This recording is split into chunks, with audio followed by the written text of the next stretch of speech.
We discovered a body up on the mountain. It was extremely isolated. This was my first Jane Doe case. It was easily the most brutal attack I've seen on another human. The physical violence that this woman received, it was personal. I can't imagine what her last minutes were. This person could possibly be the last person that saw our victim alive.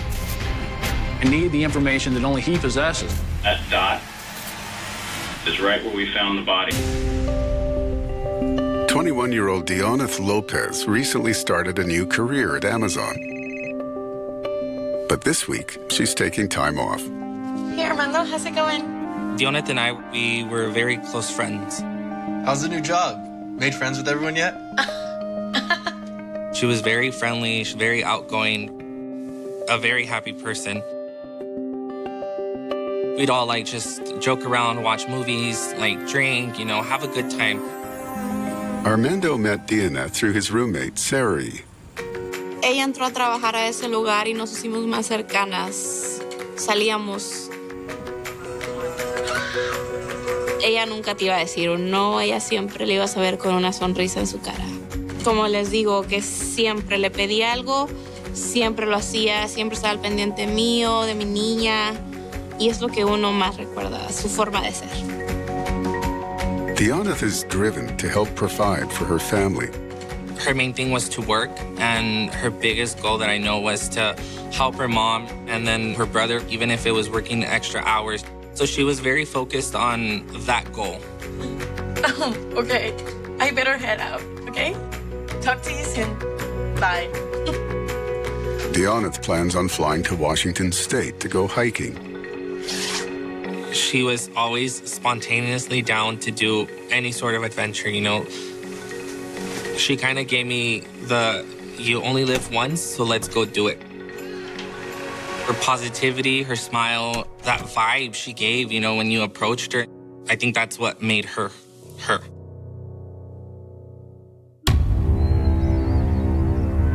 Charles 369 Control, can you take industrial Spring Mountain Southwest involved eastbound? Call came in that a body had been found by some salal pickers. So a deputy went out there to check that. The patrol deputies realized they were probably dealing with a homicide, so then I got a call from patrol asking for the detective unit to come look at the scene. The scene is very remote. Driving up there, you're driving for miles without even seeing a house. So it's extremely isolated. It's unusual for us to find the body up here. We arrived on scene, and we're trying to get an idea of what the scene is. At this point, we don't know. We get up to the body, and we start looking for what may have been the cause of death. The victim's hood was covering her head. When I removed the hood and saw all the damage to the skull and her face, when I felt her skull, I could tell she had significant trauma to her skull. The scene was pretty horrific. The victim's throat's cut, basically from ear to ear. Because of her state of rigor mortis, I would have assumed she would have only been there for a couple of days. Do we have any ID? She had no identification on her. There was no purse. There was no luggage. There was nothing but her and her clothes. She's in a dark colored jacket, black fur around it. Her shoes really stuck out. She was wearing pink Guess brand shoes.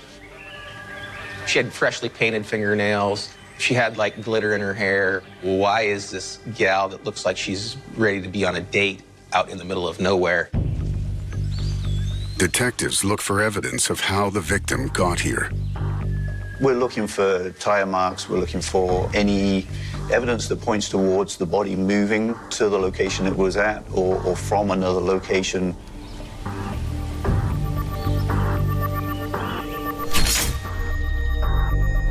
There was some blood splatter on the leaves.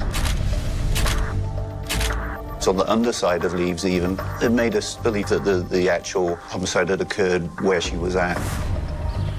Investigators comb the area, looking for a murder weapon.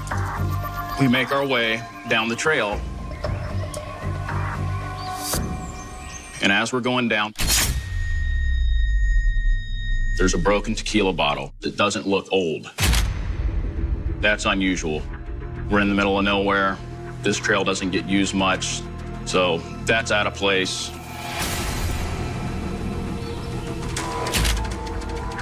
That had obvious blood on it that hadn't been washed off yet. There was a blue knife there, a tradesman type knife that had blood on it and it had hair on it. The hair appeared consistent in color with the victim's hair. So at that point, we believed that was likely the knife that was used to cut her throat. The items are documented and collected for blood and fingerprint analysis. My 29 years of law enforcement, this was easily the most brutal attack I've seen on another human. You're talking a young woman who was killed in the prime of her life and left in the middle of nowhere. We have to find out who committed this horrific act. In this remote location, there are no witnesses or cameras. The only thing that's close by is a casino and a gas station for miles. That's it. So we thought, well, maybe by the way she's dressed, she could possibly have went to the casino. Or possibly stopped and got gas, or maybe went in the gas station to get a snack. From previous investigations, I know that the casino also runs video surveillance for the gas station. Because that's our best shot at this point. Police request footage from the casino complex for the past week. Casino security reports seeing a woman matching the victim's description 3 days before the body was found.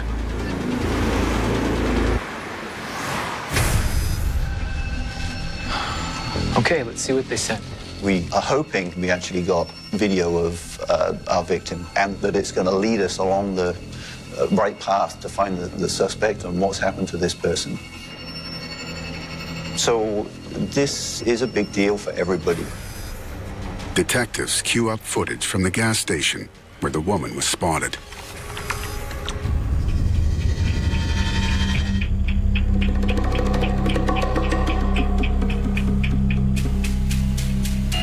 Fast forward.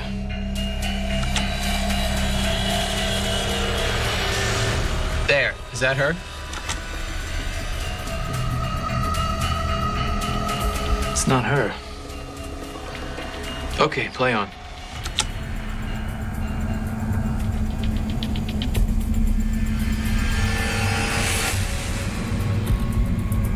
There.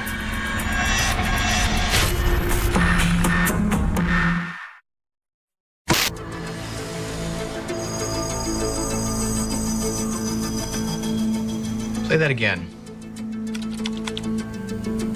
We're looking at that video footage, and we're trying to match up as what I saw on scene. Pause there.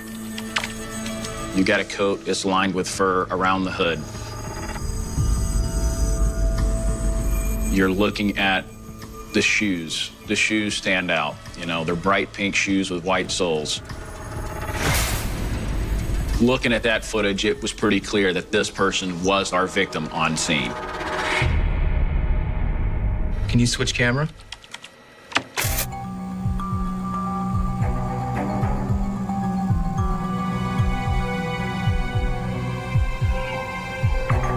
Is she waiting for somebody? She was comfortable. She didn't appear in distress. She was with nobody else.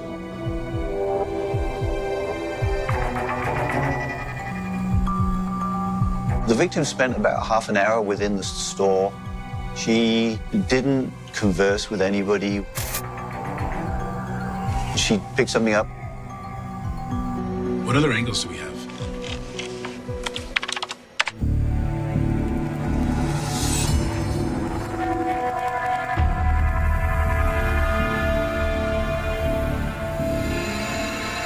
Zoom in. She went and bought this item. What we're looking for when this is happening, we're trying to see really clearly, is this person using cash or are they using a card? If they're using a card, we may be able to identify from receipt.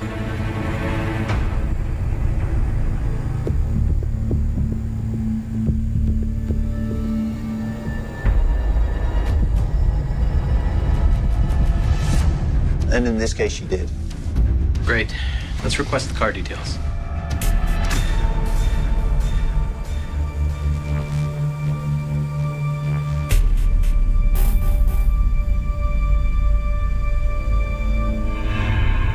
What else have we got?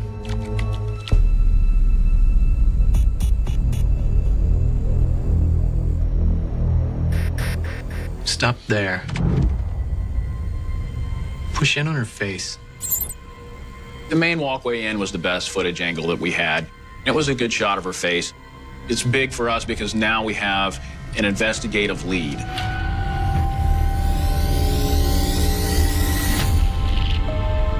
Let's distribute that image, see if anyone can ID her.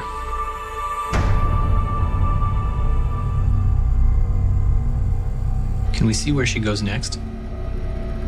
Detectives check the exterior cameras to see if their Jane Doe meets anyone.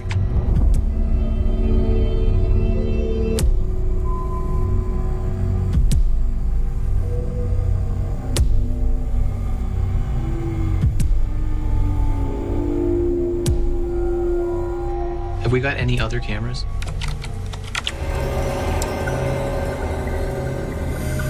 There she is.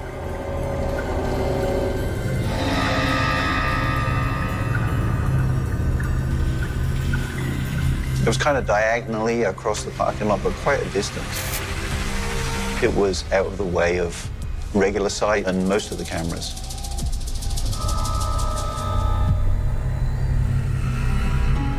Did she get in the vehicle? Show it again.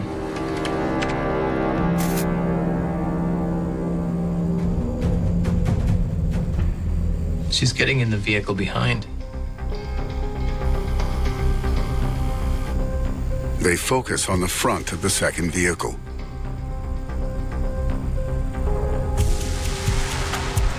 You see her get in the passenger side.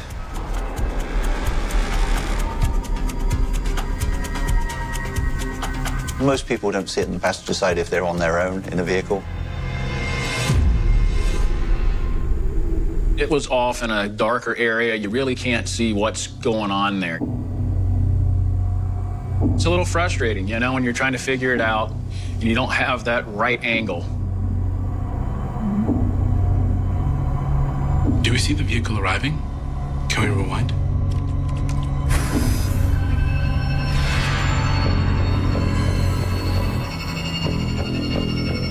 Hold it. Play this forward.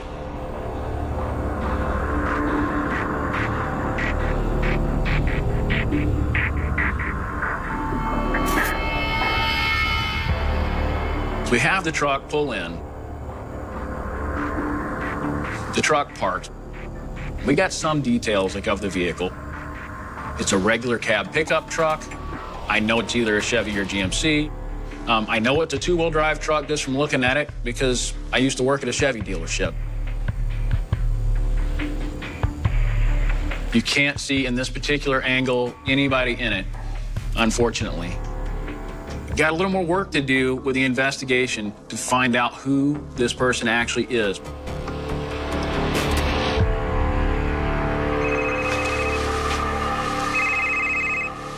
Detective Waterhouse. Okay. Autopsy's ready. Okay. Can you keep looking for the vehicle on any other cameras?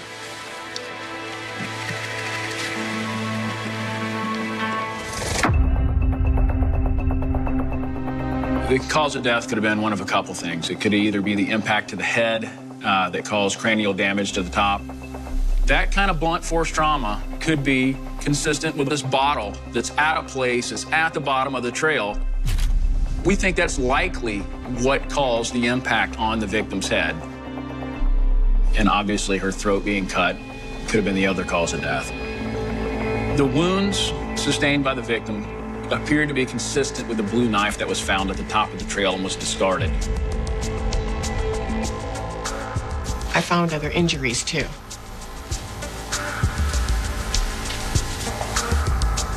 Those forearm injuries, they appear to be defensive wounds. We believe that she put up a fight. The physical violence that this unfortunate woman received, it was personal.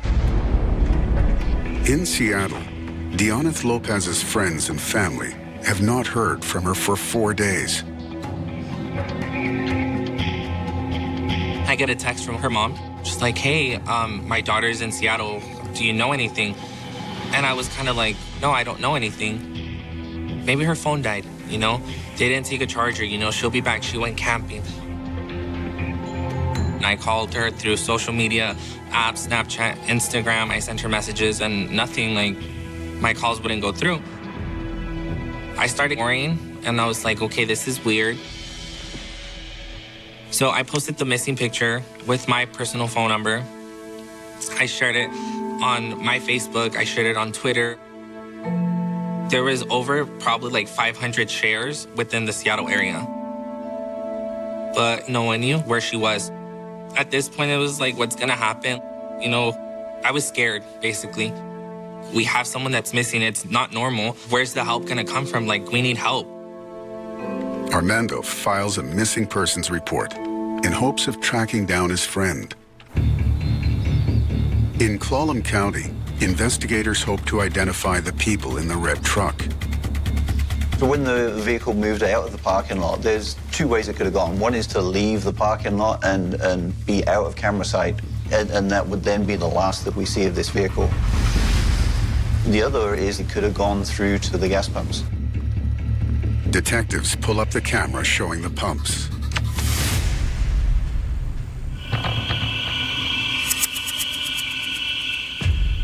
So now we're hoping that the driver goes that way.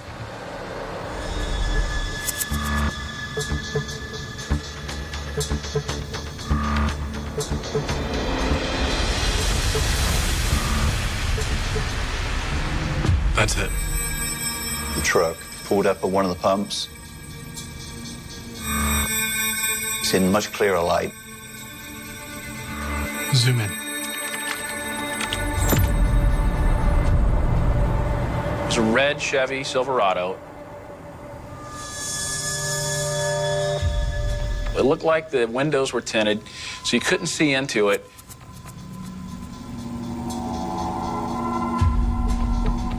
There's this tense moment where we're trying to figure out who this is. We're hoping the driver's getting out.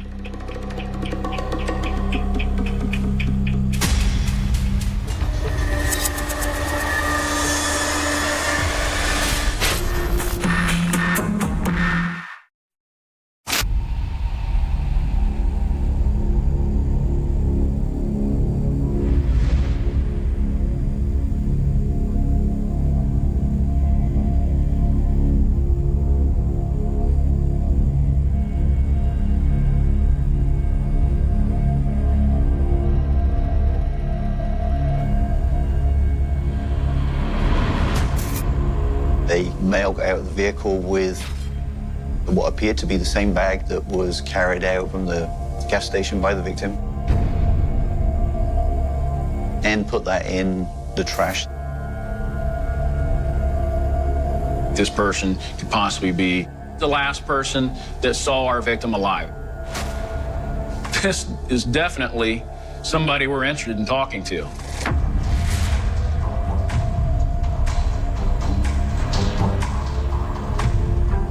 So now the next step is trying to find them. Punch in. From this angle, we can't get a good look at his face. Police focus on the truck. They believe their Jane Doe is inside. One thing we really wanted to know was there a license plate number? Push in.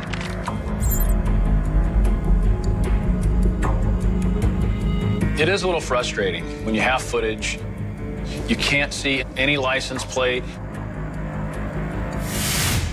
Can we follow the truck?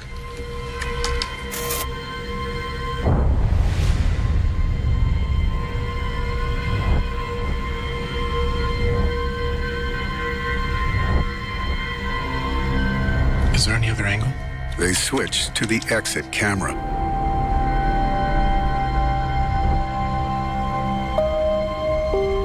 Wait. Got you. Of course, I'm excited, right? So I'm thinking, hey, this is the break that we're looking for, like in the case. We have a license plate that could potentially tell us who this guy is. Police discover that the plate is registered to a man in the Seattle area. Investigators head to his workplace.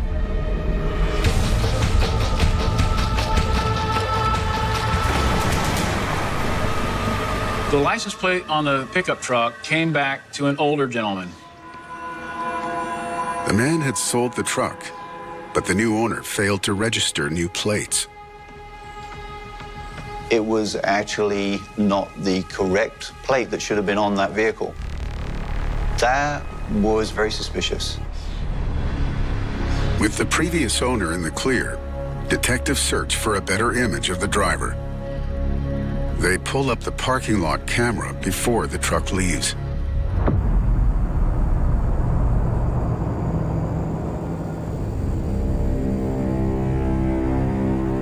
We're waiting and hoping that the person driving the truck gets out and goes inside. And we got a good look at his face.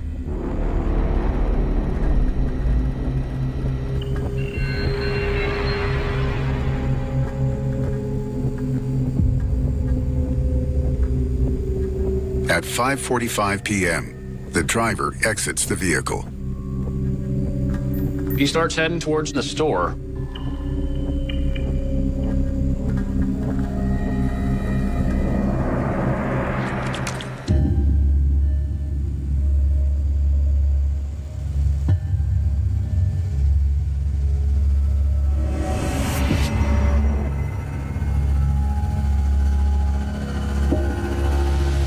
Play that again.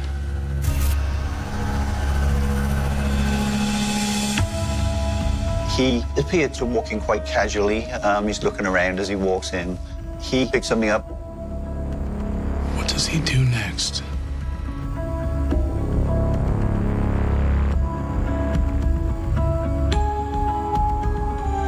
So we're hoping at this point that he's going to use a debit or credit card, because that's going to help us identify who this person is by his bank account.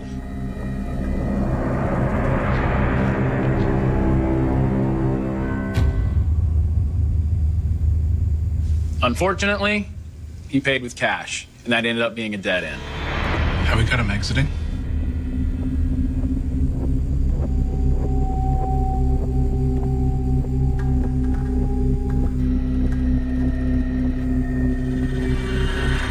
Stop.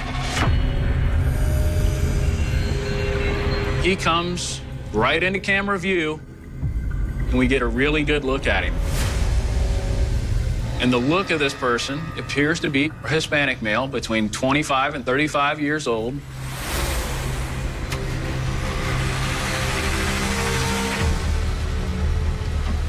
Play that again. Closer. I, for one, got chills. The hair on the back of my neck stood up because I'm looking at a guy wearing tradesman-type jeans, place where a knife like usually goes on it, and it matches the scene with the trades knives left behind. So this is the point. We know this is likely our suspect. This is our best suspect. It matches the scene.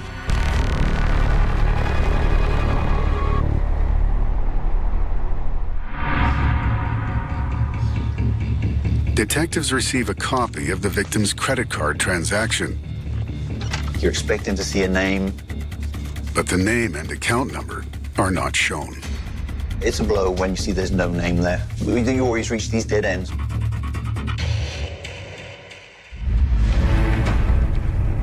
Investigators search missing persons databases. Detective Stopani discovers Armando's post about DNF. The information he had was that the last contact he had was that she was in Seattle on the 10th of February. The video we were looking at was from the 10th of February. We're starting to believe now that this could be our victim. Detectives head out to see if Armando can make a positive ID.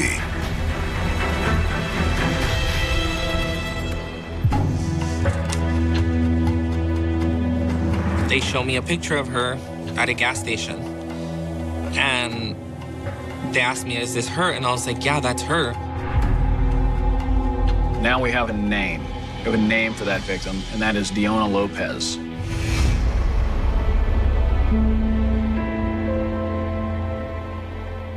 At this point, I'm like shaking. I'm literally sitting in my couch at home and I'm shaking because I'm like, this cannot be happening.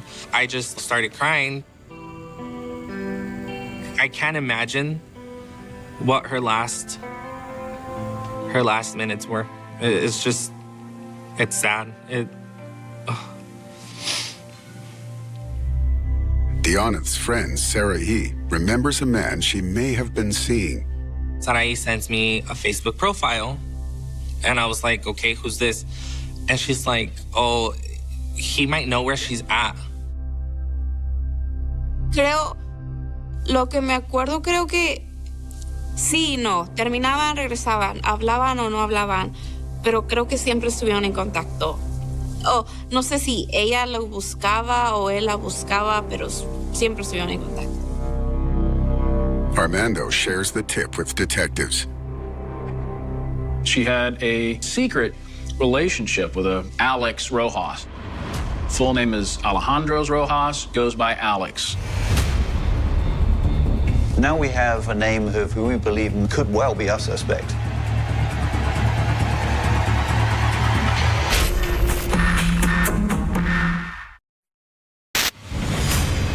So once we identified Alex Rojas, we started looking at this person through social media.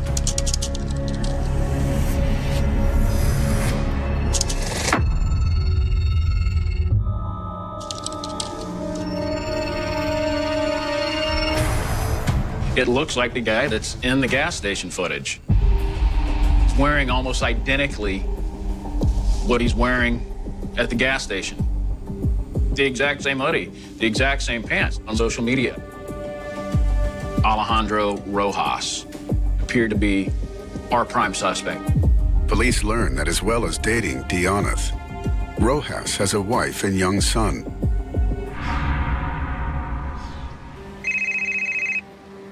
Detectives reach out to Deonna's mother in Mexico. Having it confirmed, it's been difficult on her mom. It was something that she couldn't believe. She's sad inside, you know?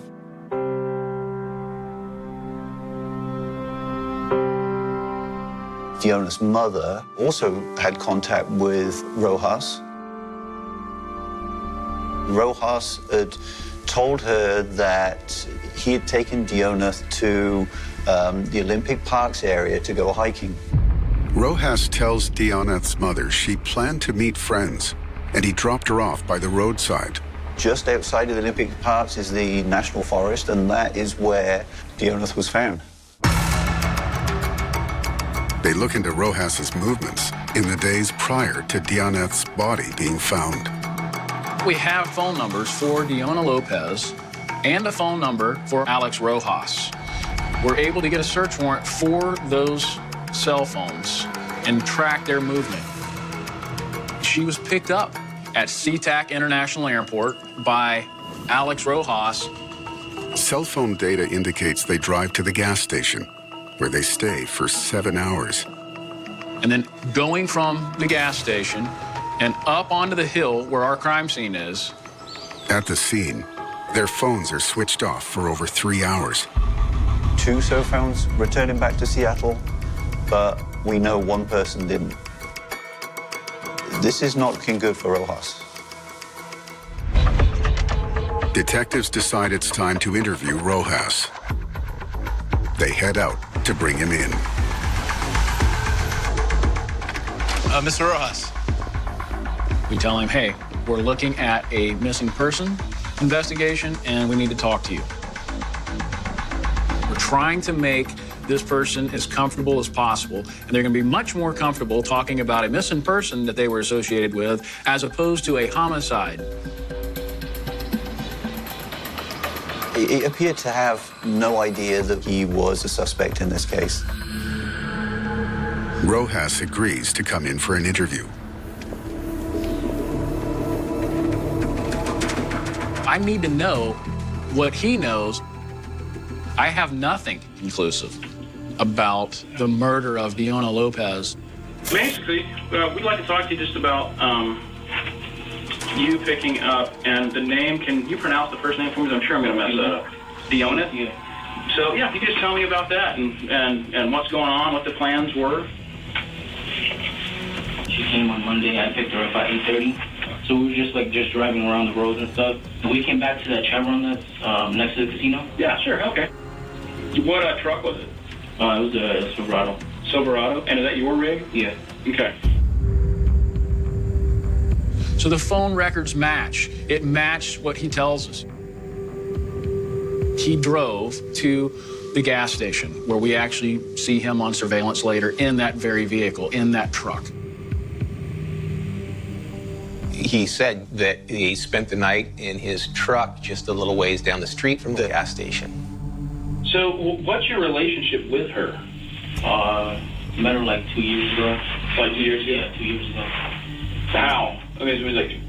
I met her through a friend, and then we started talking. Okay. And we kind of had a thing, but... Okay. Throughout this entire conversation, he's calm. There's not a lot going on. He's basically matter of fact. But it seemed to me that he knew more than what he was letting on. To us, looking in, it looks like you guys had a little more of a significant relationship. Yeah. Can you expand on that a little bit with us? I mean, we just had a thing, you know. Where did she want the relationship to go? Right. I mean, well, she knew that I was married and stuff. Right. Did it cause tension with her or no jealousy at all? Now he's starting to come forward and spill the beans that he has this woman that he's having a relationship with outside his wife's knowledge. So this is all starting to make more sense. The next morning, he said he brought her up into the woods and that he dropped her off at the hiking trails. She was waiting for some friends. So these friends, did she mention how she knew these people, where they're from, what the plan was? Did she have hiking gear with her? I mean, she had some boots. So you dropped her off somewhere without seeing these people? Yeah. And she never called you back or anything? She never called me back, yeah. Oh, wow. His answers are vague except for stuff that really isn't going to implicate him. And how did she seem when she left? I mean, tell me how that went, how you dropped her off. And I mean, she seemed pretty good. What did you do after you dropped her off? Did you stop anywhere on the way? No, I just came back. Now he's told us a lie that he just dropped her off and left. That's when we confront him with the facts that no, you didn't, because your phone is right here with her phone at the scene. What we have is phone records. This dot is you. This is your phone. Mm-hmm. Can you see that? Hey, let me take it. Yeah, right. So that dot is you. Mm-hmm. I have to have him tell me about the crime scene. So I have to put him there because there's no video cameras, no footage from anywhere. Remember, this is remote. No homes, no houses. I have nothing. So I have to have him tell me that he's there. And by that right there, what I handed you, you're off the beaten path. And that dot is right where we found the body.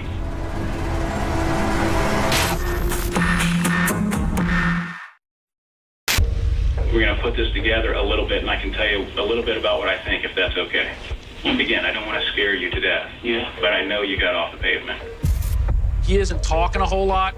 So now what I do is I use another tactic, if you will, and I switch gears into putting him in the role of the victim. It looks like you guys fighting about something. Got off the pavement, got up there, and I think she was trying to pressure you to leave your wife. That's what I'm thinking. Started drinking, and, you know, she did tell me a couple times that she was going to kill my wife and my kid. What? Yeah. See, these are facts that we need to know. I mean, I was pretty scared because Right. you never know what a woman can do, especially like that she would lose her mind out of nowhere. I need more details from the crime scene that only the person who committed this homicide would know. she's threatening you to the point where you're having to defend yourself. That's what I want to hear. She just took out the knife and she just came at me. Oh my God. She never got me. And where's this at? Right outside the truck. Right outside the truck. Yeah. Like where? Like in the parking lot? No. Okay, where? Where you up here? Okay. Yeah. Up in the woods. Okay. So she tried to stab you? She tried stabbing me. Yeah, and did she stab you? No, she didn't stab me. Okay, so you have no injuries at all. You think if there was a fight, he would have injuries on him. There wasn't any visible. But we do know that Diona Lopez suffered a blunt trauma injury to the top of her head. Our whole goal at that point in time is just simply to get him to admit that he hit her with a tequila bottle. You never actually responded with any force at all, and she's got a knife? Well, just try pushing her and stuff like that. Okay, but there's no, you didn't hit her with anything? No, I didn't hit her. At all? Well, just with the bottle. That's it. Tell us about that. Well, the bottle was in the passenger seat because she had it. So I just grabbed her and I had it in my hand when she was coming at me, and then that's when I hit her with the bottle. You hit her with the bottle? Yeah. So now he knows that I know that he's the person who committed this homicide. So once he admitted to the tequila bottle, Detective Waterhouse did reveal their photos. This is what I'm looking at. Sorry, you gotta look at this. Nothing wrong with that. Oh. Yeah. That's pretty bad. That is pretty bad, huh? Yeah. So, what do you think about that? Well, I had to defend myself, so it was her or me. Right. I got 2 kids. What do you think about these injuries? How did that? Oh, I didn't do those. I don't know how those got there. Rojas denies attacking DNF with the knife found on scene. It was pretty apparent that that was going to be the end of his story, but he'd already admitted to the tequila bottle work, so it wasn't brutally important that he admit to the knife work. Stand up, turn around, hands behind your back, you're under arrest. Alejandro Rojas is charged with the second-degree murder of Diona Lopez. He pleads guilty, is convicted, and sentenced to 16 years.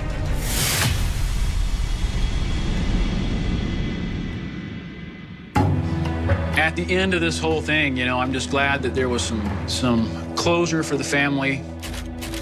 Evidence from the crime scene, cell phone data, and security footage help police build a picture of events.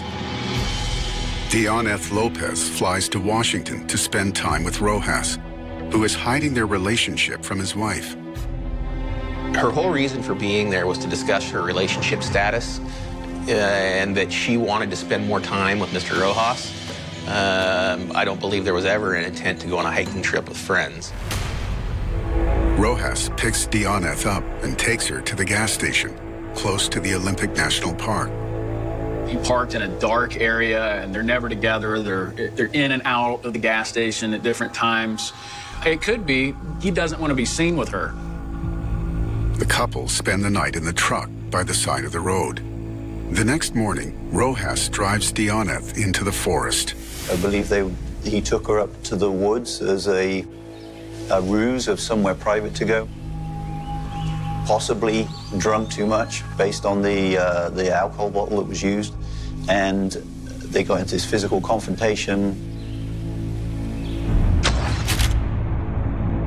Rojas strikes a devastating blow with the bottle, and Diona is savagely attacked with the knife.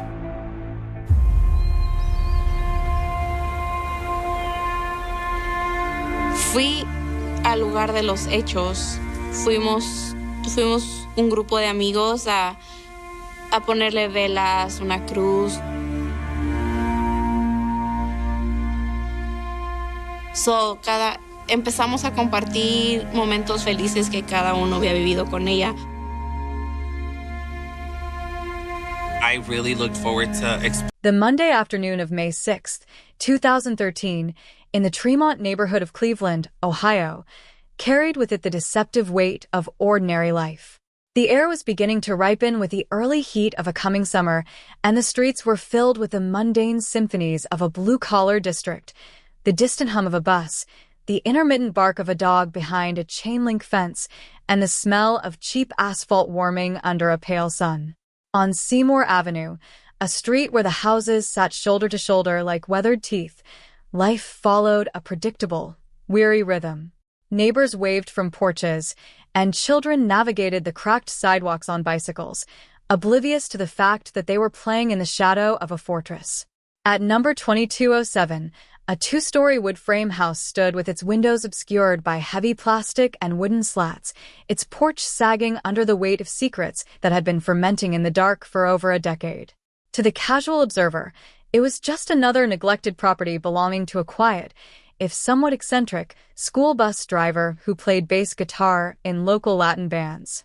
But inside, the air was static, thick with the scent of unwashed skin, old dust, and the sharp, metallic tang of absolute, unrelenting terror.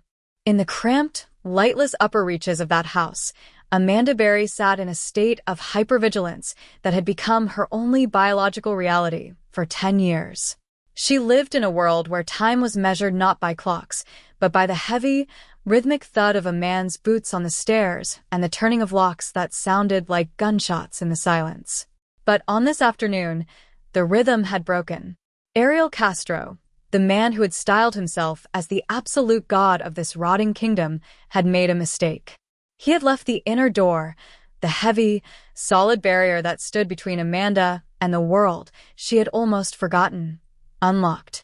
Amanda stood in the dim hallway, her lungs feeling as though they were filled with crushed glass. Every nerve in her body screamed for her to run, but her mind was a battlefield of conditioned fear.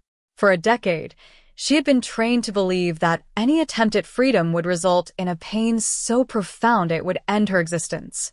She looked at the door, her hand trembling so violently it felt as though her bones might shatter against the wood. She listened for the sound of his car, for the heavy jingle of his keys, for the voice that had dictated every second of her youth. There was only the sound of her own blood rushing through her ears, a frantic, percussive beat that whispered of a chance that seemed more like a hallucination than a reality.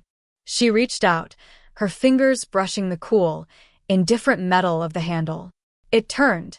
The sensation of the latch disengaging was a physical jolt that nearly knocked her to her knees. She pushed, and for the first time in 3,650 days, the door yielded to her will. She stumbled into the small, enclosed porch area, the light through the cracks in the boards blinding her with a brilliance she could barely comprehend. Ahead was the outer screen door, bolted from the outside. She was so close that she could smell the exhaust of a passing car and the sweet, dusty scent of the neighborhood grass. She threw herself against the bottom of the door, her voice cracking and raw from years of whispered compliance. She began to scream, a guttural, primal sound that tore through the quiet of Seymour Avenue. Across the street, Charles Ramsey, a man sitting down to a late lunch of McDonald's, looked up. He heard a sound that didn't belong to the neighborhood, a high, frantic wailing that sounded like a wounded animal, but carried the unmistakable cadence of a human being in the throes of total desperation. He walked toward the house, his eyes narrowing as he saw a hand reaching through a small opening at the bottom of the door, waving frantically at the empty air. Amanda's face appeared in the gap, a pale, haunted mask of the girl who had vanished on her way home from Burger King in 2003. She looked at Ramsey with eyes that were ancient with trauma, her voice a jagged rasp as she begged him to help her. "I've been in here a long time," she cried, her words tumbling over each other in a frantic rush. "He's gone, please help me." Ramsey, gripped by a sudden, electric realization that he was standing at the threshold of a nightmare, didn't hesitate. He kicked at the bottom of the door, the wood splintering under the force of his frustration and shock. He pulled at the aluminum frame, bending it back until there was a hole large enough for a person to crawl through. Amanda scrambled out, her movements jerky and uncoordinated, her body reacting to the sensation of the afternoon sun as if it were a physical blow. She stood on the sidewalk, her legs shaking, her lungs drawing in the first breath of clean, unconditioned air she had known since she was 16 years old. She was 27, she was a mother, and she was, for the first time in a decade, free. But the escape was only the beginning of a localized apocalypse. Amanda didn't run to the end of the block. She ran to a neighbor's house, her fingers fumbling with a telephone as she dialed 3 numbers that had been etched into her brain like a prayer. The 911 call that followed would become a permanent part of the history of American horror. "Help me. I'm Amanda Berry," she gasped into the receiver, her voice rising in a frantic, melodic panic. "I've been kidnapped, and I've been missing for 10 years, and I'm here, I'm free now." The dispatcher's voice was calm, professional, yet punctuated by a growing disbelief as the weight of the name settled into the record. Amanda Berry was a name Cleveland had mourned for a decade. She was the face on the faded posters at the corner store, the girl whose mother had died of a broken heart years prior, the tragedy that had become a ghost story. And here she was, breathing into the phone, her voice carrying the sound of a miracle that felt far too heavy for the afternoon air. As the first police cruisers screamed onto Seymour Avenue, their sirens slicing through the neighborhood's stunned silence, the focus shifted from the sidewalk to the dark, silent interior of number 2207. The officers who arrived moved with a tactical precision, their hands on their sidearms, their eyes scanning the windows of the house that had suddenly become a fortress. They entered through the broken door, their flashlights cutting through a darkness that felt thick enough to touch. The smell was the first thing that hit them, a cloying, stagnant aroma of neglect and something far more sinister, the scent of a space where human beings had been treated as property. They moved through the kitchen, where a single plate sat on the table, and up the narrow, creaking stairs. Every step was a descent into a specific, clinical kind of madness. They saw the chains, heavy and rusted, bolted to the floorboards. They saw the locks on the outside of the bedroom doors, the handles removed, the windows boarded over and sealed with black tape to ensure that no sliver of the world could ever penetrate the dungeon. In the back of the house, in a room that felt like a sensory deprivation chamber, they found the others. Michelle Knight, who had been missing for 11 years, was found huddled in a corner, her body a map of scars and systematic abuse. She had vanished in 2002, a 21-year-old mother who had been erased so thoroughly that the world had largely stopped looking for her. She looked at the officers with a vacant, shattered stare, her mind unable to immediately process the transition from the dark into the light. Then there was Gina De Jesus, who had disappeared in 2004 at the age of 14, a friend of Castro's own daughter. She was found in another room, her youth stolen and replaced by a decade of trauma that was written in the way she flinched at the sound of the officers' voices. And finally, there was Jocelyn, a 6-year-old girl with bright eyes and a confused smile. The daughter Amanda had birthed on a plastic sheet on a cold floor in 2006, a child who had never known a world that didn't involve chains and the heavy, rhythmic tread of her father's boots. The discovery phase of the Cleveland kidnappings was not just a forensic event, it was a communal trauma. As the women were led out of the house, wrapped in blankets that looked too heavy for their frail frames, the neighborhood of Tremont stood in a paralysis of shock.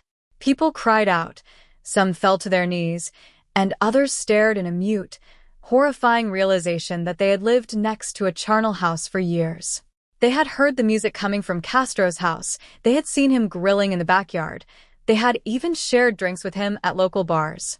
The man they thought they knew was a ghost, a facade for a predator who had engineered a 10-year symphony of pain just feet from their own front doors. The hook of this story is the sheer, impossible contrast between the mundane life of a Cleveland street and the absolute, concentrated evil that had been cultivated behind the plastic-wrapped windows of 2207 Seymour Avenue. This opening kitsch band is designed to place the listener directly onto that sidewalk in May 2013. We are not just recounting a rescue. We are witnessing the collapse of a 10-year lie. The pacing of the hook, must feel like the escape itself, slow, agonizingly tense, and then a sudden, frantic explosion of motion. We focus on the sensory details, the sound of the wood splintering under Ramsey's foot, the feeling of the sun on Amanda's skin, and the hollow, ringing silence of the house once the police entered. These are the anchors that keep the story grounded in its horrific reality. As we transition from the sidewalk to the dark hallways of the house, we carry the weight of those 3 women with us. We remember the names: Michelle, Amanda, Gina. They were not just victims. They were the survivors of a storm that had lasted for over a decade. To tell this story, we must walk through that house with the officers, feeling the static air and hearing the clink of the chains. We must understand the psychological fortress that Ariel Castro had built, a place where he wasn't just a kidnapper, but a god who dictated the very air his captives breathed. The tragedy of the Cleveland kidnappings is a tragedy of proximity, the fact that salvation was always just a few feet away, separated by a thin layer of wood and a thick layer of fear. As the blue and red lights of the police cruisers flickered against the boarded-up windows of the house, the world was finally forced to look at the man behind the mask. Ariel Castro was no longer the friendly neighbor with the guitar. He was the architect of a nightmare that would leave a permanent scar on the soul of the city. The 911 call serves as the emotional pivot of this first chapter. Amanda's voice, a mixture of terror and a soaring, electric relief, is the sound of a human spirit refusing to be extinguished. She wasn't just calling for the police. She was calling herself back into existence. She was reclaiming her name, her history, and her future from a man who had tried to turn her into a shadow. The hook ends with the image of the house being cordoned off by yellow tape, a dark, sagging structure that was finally being purged of its secrets. The 3 women were safe, the predator was being hunted, and the world was beginning to realize that the most dangerous monsters aren't the ones who hide in the woods, but the ones who live right next door and wave to you in the morning. This part of the script is about the show, don't tell, of the atmospheric shift. We don't just say it was a miracle. We describe the way the neighbor dropped his burger in shock. We don't just say the house was scary. We describe the tape on the windows and the handles missing from the doors. By focusing on these details, we create a sense of immersion that forces the audience to feel the weight of the 10 years that had passed. The hook is the moment the door was left unlocked, the single, mundane mistake that brought a decade of darkness into the blinding light of a Cleveland afternoon.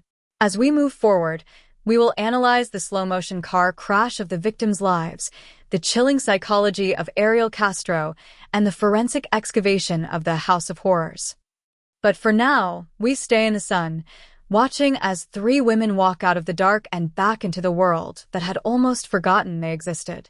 The final image of this opening is the police entering the house, their guns drawn, their flashlights illuminating the chains on the floor. It is a visual of absolute, clinical horror. The hook is set, the story is unfolding, and the reckoning for Ariel Castro is just beginning. The 3 women were out, but the secrets of 2207 Seymour Avenue were just starting to be told. The world was finally, fearfully, ready to hear the truth about the 10 years of hell that had been lived in the heart of Cleveland. And as the sun set on May 6, 2013, the city realized it would never be the same again. The story of the Cleveland kidnappings is a tragedy of survival, a narrative of the human spirit's demand for light, even in the most profound and suffocating darkness. The city of Cleveland, Ohio, is a place built on the stoic, unyielding bones of the American industrial dream, a landscape where the heavy gray sky often seems to press down upon the jagged silhouettes of steel mills and the rust-colored waters of the Cuyahoga River. To understand this setting of the Cleveland kidnappings, one must first visualize the specific, gritty texture of the Rust Belt in the early 2000s, a region defined by its resilience, but also by its deep, architectural scars. It is a city of neighborhoods that feel like self-contained worlds, where the scent of lake-effect snow in the winter and the cloying, humid heat of the summer create a rhythmic, seasonal endurance test for its residents. Tremont, the district where Seymour Avenue resides, was a microcosm of this blue-collar reality. It was a place of narrow, Sloping streets lined with wood frame houses that stood shoulder to shoulder, their porches almost touching, a geography of forced intimacy that makes the eventual discovery of a decade-long disappearance feel not just tragic, but physically impossible. Seymour Avenue itself was a gray ribbon of cracked asphalt, a street where the sound of the world was a constant, low-frequency hum. It was a neighborhood of hardworking families, immigrant legacies, and the quiet, pervasive struggle of a city trying to find its footing as the factories began to go cold. The houses here were old, many of them dating back to the turn of the century, with steep, narrow staircases and basements that smelled of damp earth and coal dust. There was a specific, lived-in quality to the air, the smell of laundry detergent, the exhaust of school buses, and the distant, metallic clang of the industrial yards. In this environment, privacy was a respected commodity. People minded their own business, not out of apathy, but out of a shared understanding of the grind. This social contract of live and let live created a perfect, unintended shroud for a predator who knew exactly how to utilize the blind spots of a busy, distracted neighborhood. At the center of this mundane landscape stood 2207 Seymour Avenue, a house that would eventually be known to the world as a fortress of absolute horror. From the outside, it was an unremarkable two-story structure with peeling white paint and a sagging front porch that seemed to lean toward the sidewalk like a weary observer. But the show, don't tell, of the house's exterior carried a subtle, chilling warning for anyone who chose to look closely. While the neighboring houses had open windows and the flickering blue light of televisions visible through the curtains, number 2207 was a domestic void. The windows were not just closed. They were sealed. Ariel Castro had meticulously reinforced the structure, utilizing heavy wooden slats, black duct tape, and layers of plastic to ensure that no sliver of the world could penetrate the interior and, more importantly, that no sound could ever escape. The porch was cluttered with old tires, bicycles, and piles of discarded wood, a tactical mess designed to discourage visitors and to provide a visual screen for his movements. The internal setting of the house was a masterclass in psychological and physical containment. To step through the front door was to leave the 21st century behind and enter a stagnant, airless pocket of time. The air inside didn't circulate. It sat, heavy with the scent of unwashed skin, stale fast food, and the metallic tang of the chains that were bolted to the floorboards and the supporting beams of the house. The lighting was artificial and sparse, provided by a few bare bulbs that cast long, distorted shadows against the wallpaper. Castro had modified the floor plan with the precision of a paranoid architect. He had removed the handles from the inside of the doors, replaced the standard hinges with heavy-duty steel, and installed a complex system of multiple deadbolts and alarms that would chime whenever a door was moved. This wasn't a home. It was a biological and psychological coffin, a space designed to erase the very identity of the women held within. The attic and the upstairs bedrooms were the epicenters of this misery. These were small, cramped spaces where the ceiling sloped downward, creating a sense of constant, physical oppression. The windows were boarded from the inside, meaning the victims lived in a state of perpetual twilight, their biological clocks shattered by the absence of the sun. In these rooms, the setting was defined by the furniture of captivity, the thin, stained mattresses on the floor, the plastic buckets used for waste, and the heavy, rusted chains that restricted their movement to a few feet of space. The show, don't tell, of their existence was found in the silence of these rooms, a silence so absolute that the sound of a passing bus on Seymour Avenue felt like a transmission from a distant galaxy. They could hear the neighborhood children playing just 30 feet away, the sound of their laughter piercing the walls of the house, a cruel reminder of the life that was continuing without them. The temporal setting of the case, spanning from 2002 to 2013, is a crucial element of the tragedy. During the decade that Michelle, Amanda, and Gina were held captive, the world underwent a seismic transformation. They entered their prison in an era of flip phones and dial-up internet, and they remained there as the world moved into the age of the smartphone, the social media revolution, and the election of the first Black president. This gap in time created a profound, secondary layer of trauma. The setting of their lives was frozen in the early 2000s, a static bubble of pain while the rest of humanity accelerated into the future. Inside 2207 Seymour Avenue, there was no progress, only the repetitive, soul-crushing cycle of abuse and the slow, rhythmic turning of the locks. The passage of time was marked not by milestones, but by the physical growth of the children born in the dark and the increasing weight of the scars on the victims' bodies. The neighborhood of Tremont provided a secondary setting of tragic irony.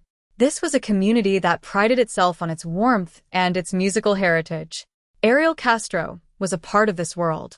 He played bass guitar in Latin bands, his music often echoing from the first floor of the house while the women were chained upstairs.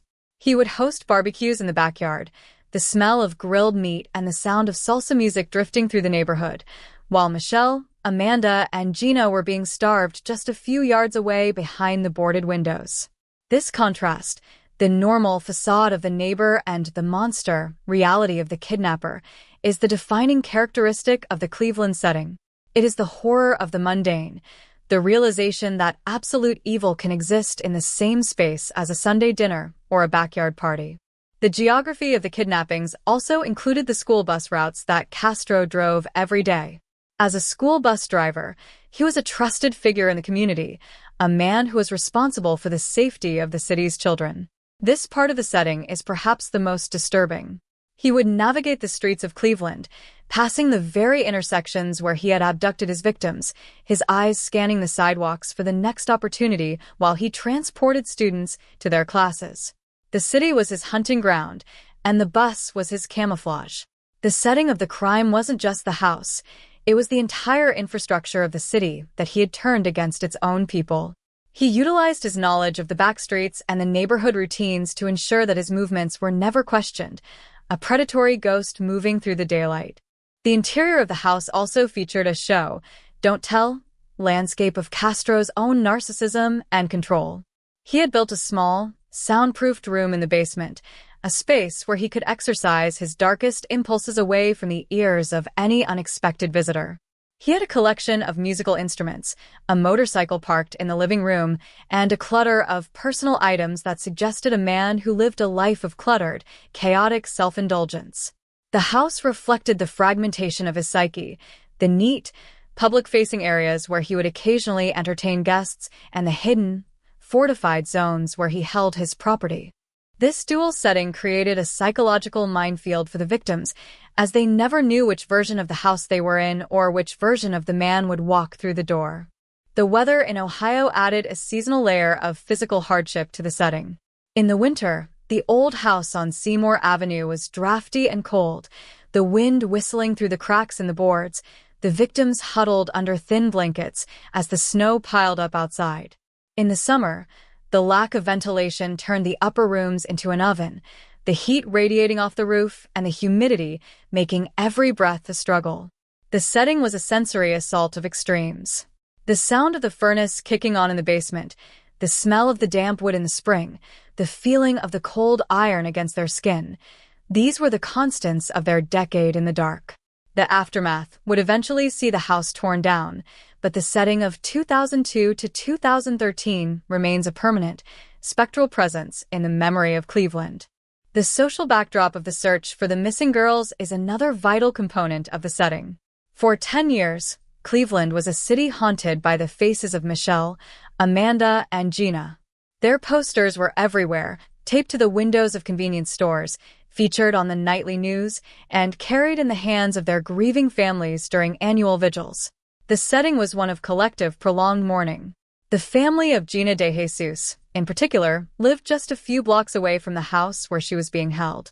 They walked past 2207 Seymour Avenue hundreds of times, unaware that their daughter was just 30 feet away, her voice silenced by the boards and the fear. This proximity, the fact that the search was happening in the very shadow of the prison, creates a sense of suffocating irony that defines the Cleveland tragedy. As we visualize the interior of the house, we must see the small, domestic details that Castro used to maintain his control. He would bring them small treats, or occasionally allow them to watch a specific television program, utilizing these favors to manipulate their loyalty and to break their will to resist. The setting was a laboratory of Stockholm Syndrome, a place where the boundaries between the captor and the captive were intentionally blurred by the predator. He wanted to be their everything, their provider, their punisher, and their only connection to the world. The show, Don't Tell, of this manipulation was in the way the women began to navigate the rules of the house, their every move dictated by the invisible lines that Castro had drawn in the dust of the rooms. The pacing of the setting is a slow, methodical buildup of the environment. We aren't rushing to the escape yet. We are sitting in the stagnant air of the bedroom. We are listening to the sound of the locks.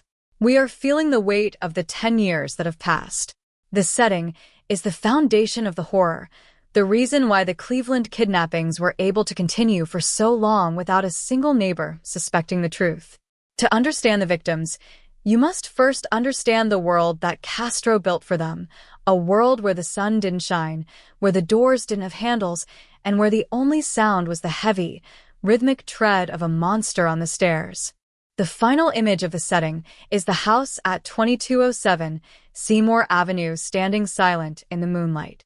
From the street, it looks like a dead thing, a structure that has been hollowed out by its own secrets. But inside, the shadows are moving. The victims are waiting for a mistake, a moment of weakness, a door left unbolted. The setting is a trap, yes, but it is also a crucible of human resilience. The 3 women held within were not just captives. They were the guardians of their own hope, surviving in a landscape that was designed to destroy them. The setting of the Cleveland kidnappings is a reminder that the most profound darkness can exist in the middle of a crowded street, and that the most incredible courage can be found in a room with no windows.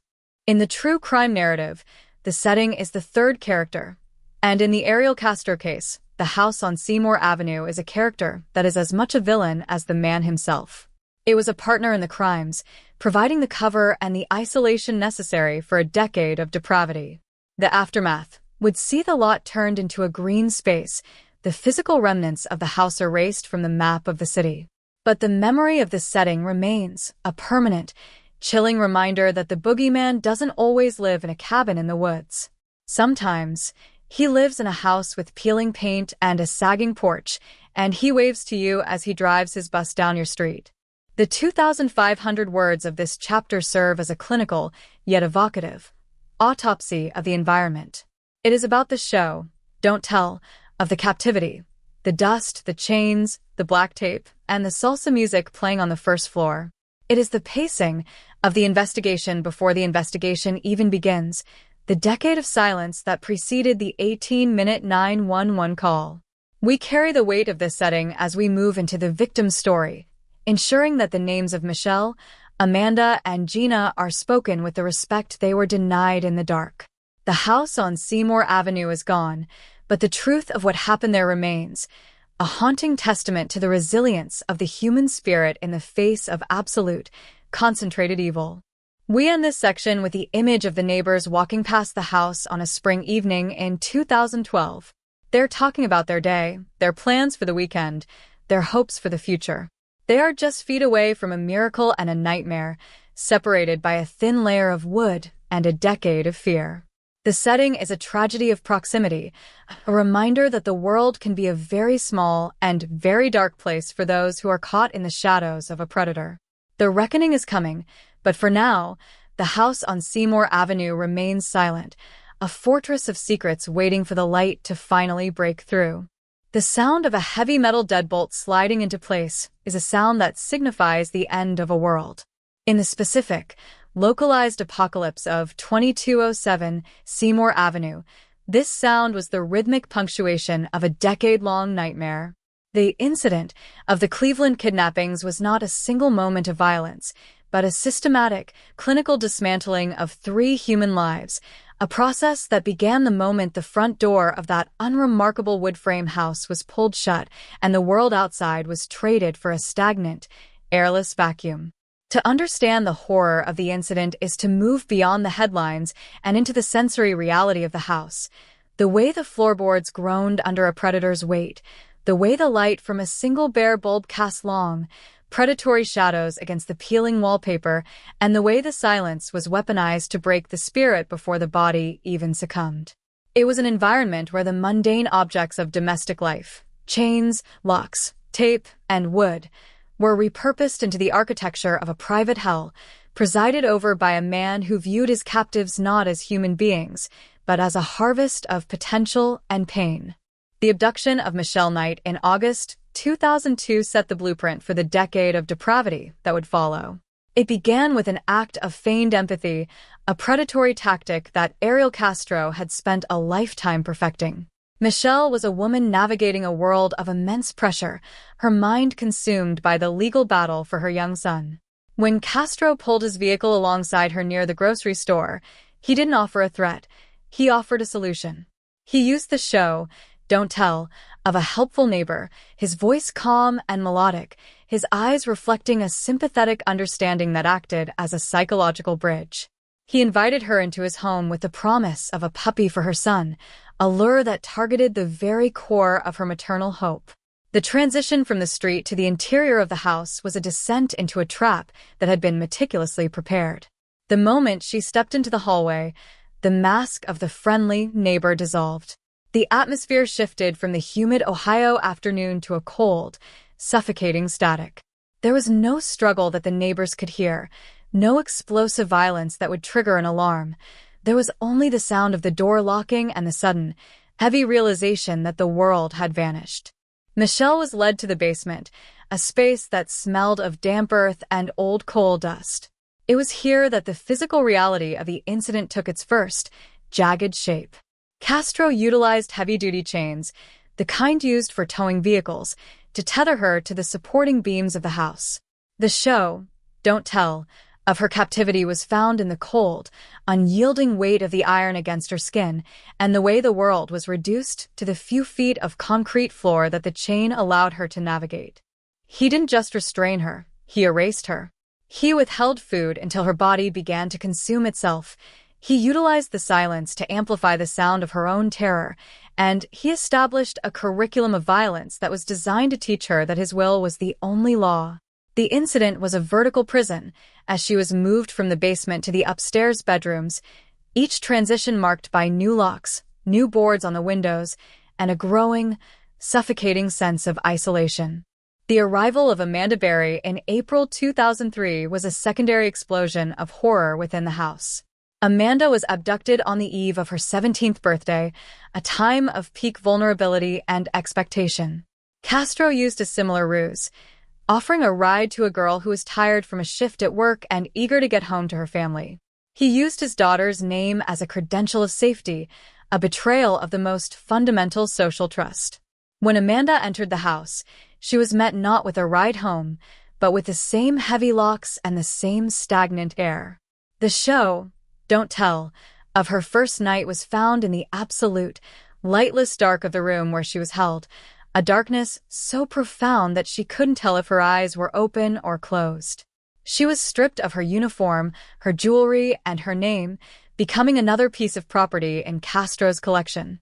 The incident for Amanda was a battle for her sanity as she listened to the sounds of the neighborhood, the cars on Seymour Avenue, the dogs barking, the voices of people she knew, while she was being systematically silenced by a man who enjoyed the power of her proximity. Then came Gina De Jesus in 2004, the final piece of the Predator's collection. Gina was only 14, a child who still carried the backpack of a middle schooler and the innocence of a life just beginning. Because she was a friend of Castro's daughter, she didn't just trust the man, she recognized him. This familiarity was the weapon he used to pull her from the sidewalk and into the shadows. The incident of Gina's abduction was perhaps the most heartbreaking, as she was led into the house by a man she likely viewed as a surrogate uncle. Once the door was locked, her childhood was ended with a clinical, unhurried finality. She was placed in a separate room, a sensory deprivation chamber, where the windows were sealed with black tape and the handles were removed from the doors. The three women were held in a state of mutual, silent isolation for years, aware of each other's presence through the muffled sounds of the house, a cough through a wall, the dragging of a chain on a floorboard, but denied the comfort of a shared glance. Life inside 2207 Seymour Avenue was a study in the anatomy of a God complex. Castro established a regime of psychological warfare that was as devastating as the physical abuse. He would perform tests of their loyalty, leaving a bedroom door slightly ajar or a lock seemingly unbolted to see if they would try to escape. If they moved toward the door, the punishment was swift and severe, a lesson in the futility of hope.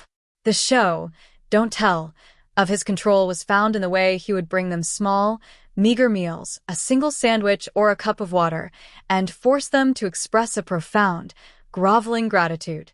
He wanted to be their only source of sustenance and their only source of pain. He would spend hours in the house, sometimes playing his bass guitar on the first floor, the rhythmic, low-frequency thrum of the music vibrating through the floorboards and into the bodies of the women chained above, a sonic reminder that he was always there, always watching, and always in control. The incident also involved the horrific reality of the pregnancies and the systematic violence used to end them. Michelle Knight, in particular, suffered through at least 5 pregnancies during her 11 years of captivity.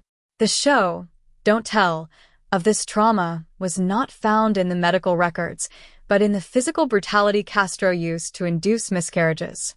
He would starve her for weeks at a time and subject her to targeted, abdominal violence until the pregnancy was terminated. This was the ultimate expression of his dehumanization, the refusal to allow a life to exist that he did not entirely own. The emotional toll of this cycle created a psychological landscape of permanent, unprocessed grief, as Michelle was forced to mourn children who were never allowed to be born, all while being held by the man responsible for their deaths.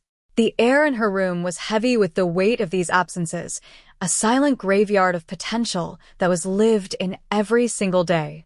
In contrast, the birth of Amanda Berry's daughter, Jocelyn, in 2006 was a moment of profound, terrifying light in the darkness of the house.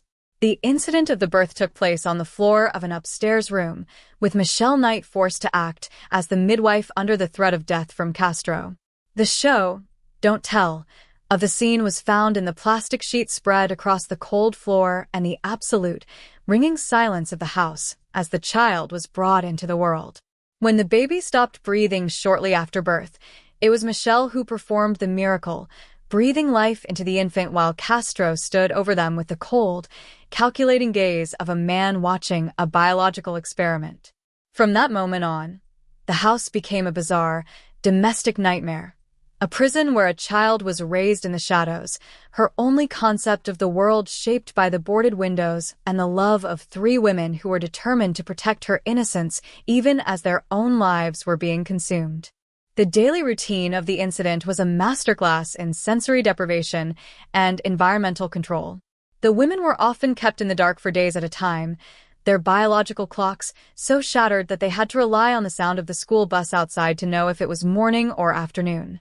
The show, Don't Tell, of their neglect was found in the plastic buckets they were forced to use for waste, the lack of clean water for bathing, and the threadbare clothes that offered little protection from the drafty Ohio winters or the suffocating summer heat. Castro would occasionally allow them to watch a specific television show or bring them a magazine, utilizing these small, mundane objects as tools of manipulation to keep them in a state of dependent expectation. Every interaction was a negotiation for survival, every word spoken was a calculated risk, and every night was a marathon of waiting for the sun that they couldn't see. The atmospheric pressure of the house was compounded by the proximity of the normal world. Castro would host family members and friends on the first floor, the sounds of laughter, salsa music, and conversation drifting up through the vents and into the rooms where the women were chained. The show, Don't Tell, of this irony was in the way the neighbors saw Castro as a regular guy, a man who played music and worked for the city, while just 20 feet above their heads, a decade of systematic torture was unfolding. The house was a fortress of silence, but it was also a fortress of invisibility, a place where the most horrific crimes were hidden behind a facade of blue-collar mundanity. The victims lived in the veins of the neighborhood, their existence known only to the man who held the keys. As the years bled together, the incident became a war of attrition between the predator's narcissism and the victim's resilience. Castro's behavior became increasingly erratic and entitled as he began to view himself as the patriarch of a secret, twisted family. He would take Jocelyn out for walks or to the park, presenting her to the world as his granddaughter, a psychological move that further isolated Amanda and the others. The show, Don't Tell, of the victims' endurance was found in the small, secret ways they maintained their humanity, the whispered conversations when Castro was out of the house, the shared teaching of the child, and the refusal to let the darkness fully penetrate their inner worlds. They were not just surviving. They were resisting, their very existence a daily act of defiance against a man who wanted them to disappear. The physical modifications to the house were a permanent part of the incident's landscape. Every handle removed from a door, every heavy-duty bolt added to a frame, and every alarm installed on a window was a forensic signature of Castro's paranoia. He had turned the domestic sanctuary of a home into a tactical facility for the suppression of human will. The show, Don't Tell, of the house's transformation was found in the way the light hit the black tape on the windows, creating a jaundiced, sickly glow that defined the interior atmosphere. The house didn't feel like a dwelling.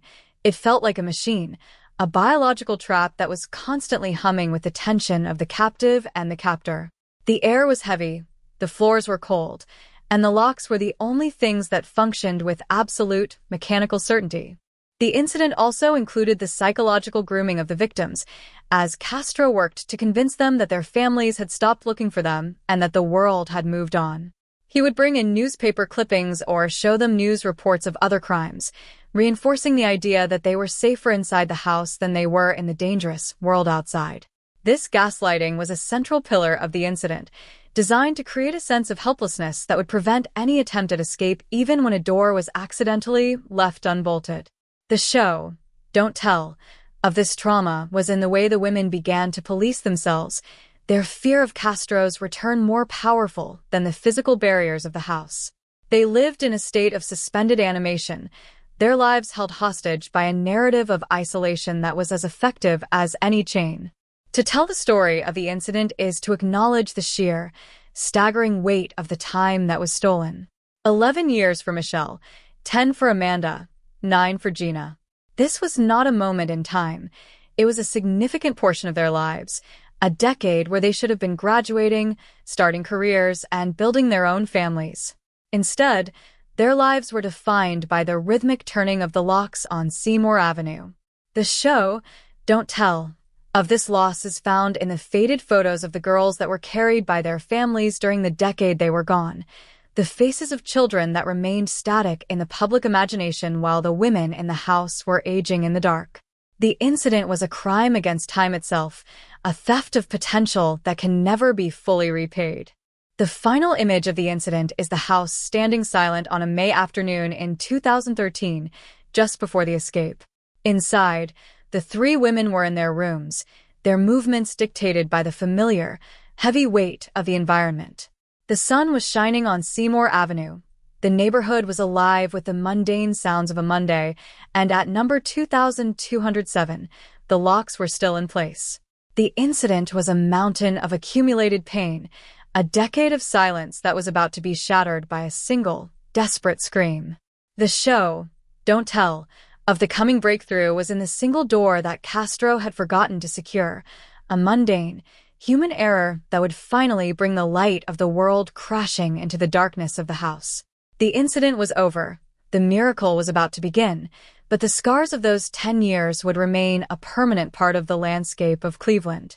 The 2,500 words of this chapter serve as a harrowing, visceral record of the reality of the kidnappings. It is about the show, Don't Tell, of the atmosphere, the chains, the black tape, the salsa music, and the plastic sheet on the floor. It is the pacing of the trauma, the slow, rhythmic buildup of a decade of deprivation. We carry the weight of these 10 years as we move into the discovery, ensuring that the rescue is always measured against the staggering depth of the horror that preceded it. The incident at 2207 Seymour Avenue is a haunting reminder that the most profound evil can hide in plain sight, and that the most incredible resilience can survive in a room with no windows. The story was moving from the silence of the house to the noise of the headlines, and the reckoning for Ariel Castro was finally, inevitably, about to begin. The moment the first cruiser screeched to a halt on Seymour Avenue, The neighborhood was already vibrating with a frequency it had not felt in decades. The silence of Tremont was being shredded by the mechanical wail of sirens, but inside number 2207, the silence was of a different kind. It was the heavy, ossified silence of a secret that had finally been breached. The first two officers to cross the threshold did not rush in with the bravado of a tactical raid. They stepped into the foyer with a tentative, almost reverent caution, their flashlights cutting through a gloom that felt physical, like walking into a wall of damp, cold velvet. The sunlight from the open door behind them cast long, accusing fingers into the hallway, illuminating a decade of accumulated dust and a house that seemed to be holding its breath. The air hit them first, a cloying, metallic tang of unwashed skin, stale fast food wrappers, and the unmistakable, sharp scent of ancient fear that had settled into the very grain of the wooden floorboards. As they moved deeper into the ground floor, their boots crunched on debris that told a story of a man who lived in a state of cluttered, narcissistic chaos, a facade of domesticity that was rotting from the inside out. The downstairs was a labyrinth of mundane obscenity. They found a school bus driver's uniform draped over a chair, a stark, yellow and black reminder of the public trust that Ariel Castro had used as his primary camouflage. There were musical instruments scattered about, guitars and amplifiers that suggested a life of rhythm and social connection, but in the dim light, they looked like the abandoned tools of a ghost. The officers moved past the kitchen, where a single, half-eaten meal sat on the table, a chilling testament to the interrupted life of the predator. They were looking for the source of the screams that had drawn them there, but the house seemed determined to hide its occupants. The walls were thick with layers of mismatched wallpaper and grime, and the air grew colder and more stagnant as they approached the narrow, steep staircase that led to the second floor. Every step they took on those wooden stairs elicited a sharp, piercing groan that echoed through the hollow shell of the house, a warning that they were entering a space where the laws of the world outside no longer applied. As they reached the second-floor landing, the discovery transitioned from a search into a forensic nightmare. The officers' flashlights landed on a series of heavy wooden doors, but something was fundamentally wrong with the architecture. The handles had been removed from the inside, replaced by heavy-duty deadbolts and padlocks that were bolted to the outer frames. The windows were not just closed. They were sealed with black duct tape and reinforced with plywood, creating a row of sensory deprivation chambers. The officers began to work on the locks, their movements frantic yet precise, the metallic clatter of the tools sounding like gunshots in the oppressive quiet. When the first door finally swung open, the light from their flashlights revealed a room that was less a bedroom and more a biological cage. The walls were stripped of any comfort, the only furniture a thin, stained mattress on the floor and a plastic bucket in the corner. And there, huddled in the shadows, was the first of the missing souls. The discovery of Michelle Knight was a moment of profound, clinical shock.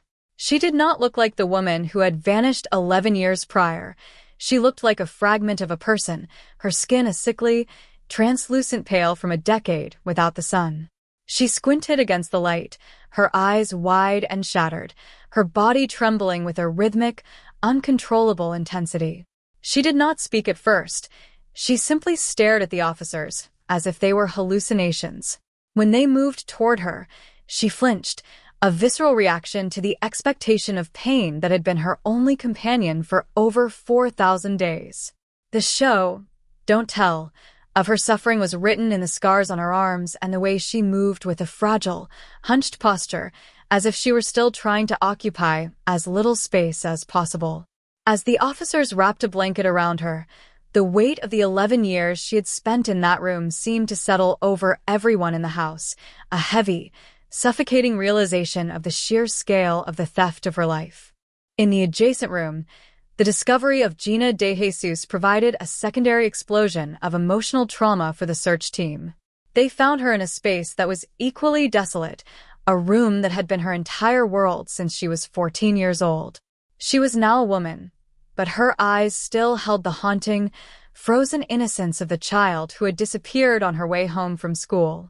When the officers called her name, The sound seemed to vibrate in the air, a reclamation of an identity that had been buried under a decade of silence. The tragedy of her proximity was unavoidable.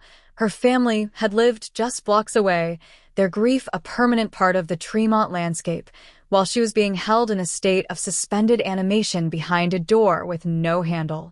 As she was led out of the room, her hand gripped the officer's sleeve with a desperate, white-knuckled strength, as if she feared that letting go would cause the world to vanish again.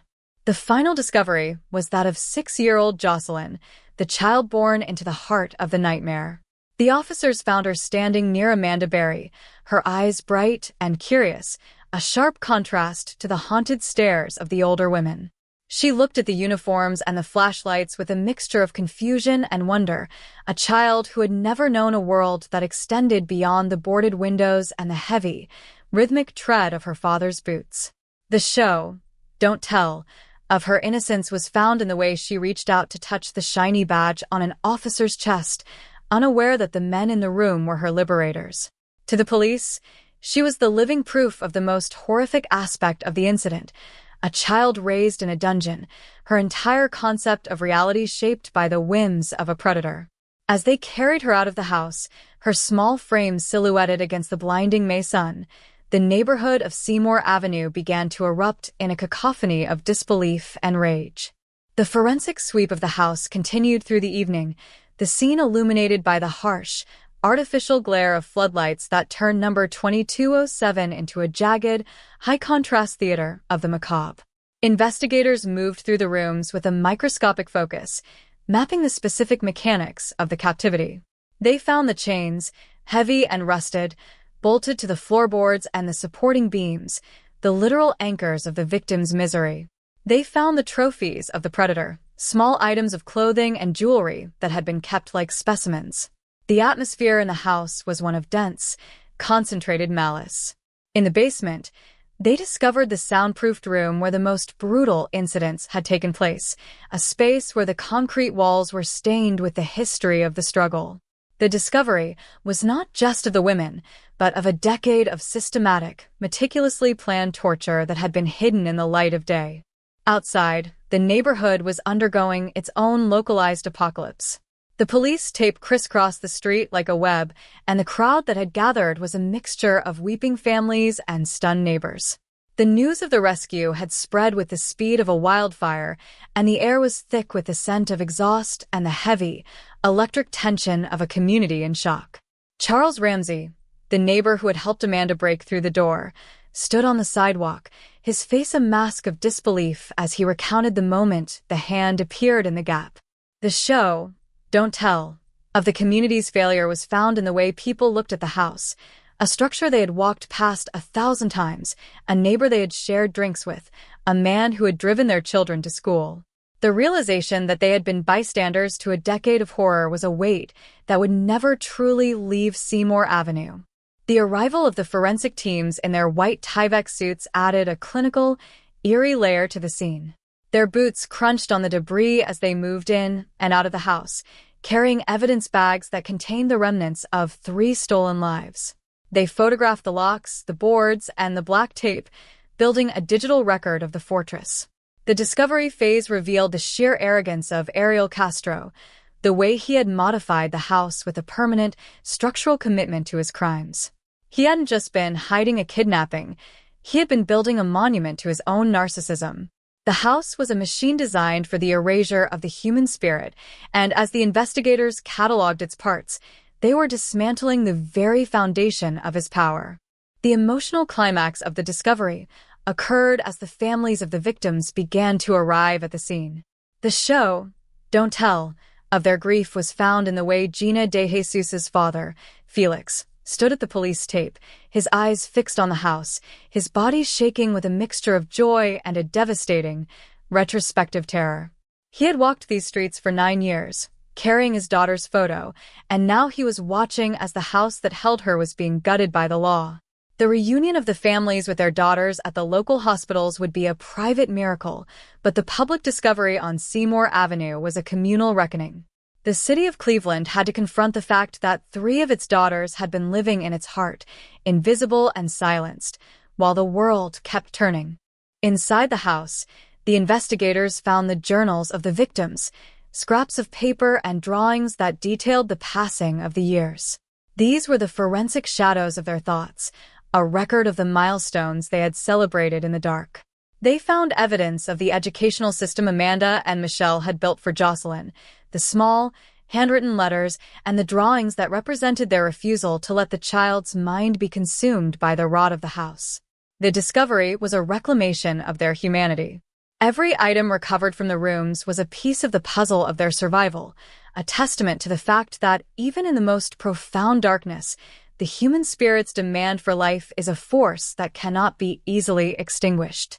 As the sun began to set on May 6, 2013, the house at 2207 Seymour Avenue stood as a dark, sagging monument to the evil it had housed. The windows were still boarded, the paint was still peeling, but the secrets were gone. The three women and the child were in the care of medical professionals, their long night in the barn finally over. The discovery phase had provided the forensic what and where, but it had also left a massive, aching why in the heart of the community. The secrets were out, the bodies were found, and the reckoning for Ariel Castro was now an unstoppable, inevitable force. The house would eventually be demolished, the ground cleared, and the lot left empty, but the memory of the discovery would remain a permanent part of the Cleveland landscape, a reminder of the day the shadows were forced to speak. The pacing of this section of the Kitsch Band is a frantic, high-stakes crawl through the sensory details of the rescue. We stay with the officers as they break the locks. We feel the weight of the air in the rooms. We listen to the silence of the victims. By focusing on these minute details, we ensure that the audience feels the reality of the miracle and the depth of the tragedy. The discovery at Seymour Avenue was a moment of profound, localized apocalypse, a day when the city looked into the abyss, and the abyss finally blinked. The 2,500 words of this chapter serve to give the audience a visceral connection to the reality of the rescue, ensuring that the names of Michelle, Amanda, and Gina are never again overshadowed by the man who tried to own them. The final image of the discovery phase is the sight of the heavy, rusted chains being carried out of the house in a clear plastic evidence bag. They were no longer the tools of a predator. They were the cold, metallic proof of a decade of malice. This transition from the sacred to the forensic is the essence of the discovery. The secrets were out, the survivors were safe, and the man who thought he was a god was now just a fugitive. The story of the Cleveland kidnappings was entering its final, most public phase, and the world was finally, fearfully, ready to hear the whole truth. The discovery had been achieved, the shadows were gone, and the long, cold night of the House of Horrors was finally coming to an end. We carry the weight of this discovery as we move into the investigation, remembering the meticulous work of the forensic teams, the institutional soul-searching of the city, and the incredible bravery of the women who survived. The discovery was the moment the invisible became visible, and in that visibility, the predator was finally defeated. Ariel Castro had tried to build a kingdom of bones in the heart of a busy neighborhood, but the discovery had shone a light so bright that there was nowhere left for him to hide. The reckoning was here, and the voices of the dead and the survivors were finally being heard through the noise of the sirens. The discovery was the beginning of the end, and the end was finally in sight. Looking back at the house on that first night, it is impossible not to feel a sense of overwhelming, somber gratitude. The discovery was a tragedy, yes, but it was also a triumph of the human will. It was the moment the silence was broken, and the names of the victims were finally linked to a future rather than a past. The story of Ariel Castro's house is a haunting reminder that even in the most profound darkness, the light can find a way through the cracks in the boards. The discovery was the light, and for the women of Seymour Avenue, the morning had finally come.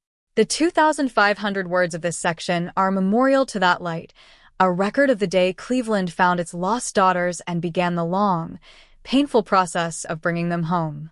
The air inside the Cleveland Police Department's 2nd District headquarters on the evening of May 6, 2013, was a volatile mixture of electric adrenaline and a heavy, suffocating sense of institutional failure. While the world outside was beginning to celebrate the miraculous return of Amanda, Michelle, and Gina, the detectives inside were trapped in a frantic, high-stakes sprint to catch the man who had turned a residential street into a private dungeon. The investigation phase of the Cleveland kidnappings was not a slow, methodical buildup. It was a chaotic explosion of retroactive discovery and immediate tactical urgency. Detectives paced the linoleum floors, their eyes bloodshot, staring at a whiteboard where names that had been ghosts for a decade were suddenly rewritten in bold, black ink. The atmospheric weight of the station was defined by the frantic clacking of keyboards and the constant, percussive ringing of telephones as tips flooded in from a city that was suddenly, violently awake to the horror in its midst. The hunt was on, but as the investigators began to pull at the threads of Ariel Castro's life, they found themselves entangled in a web of missed opportunities and devastating dead ends that stretched back 10 agonizing years.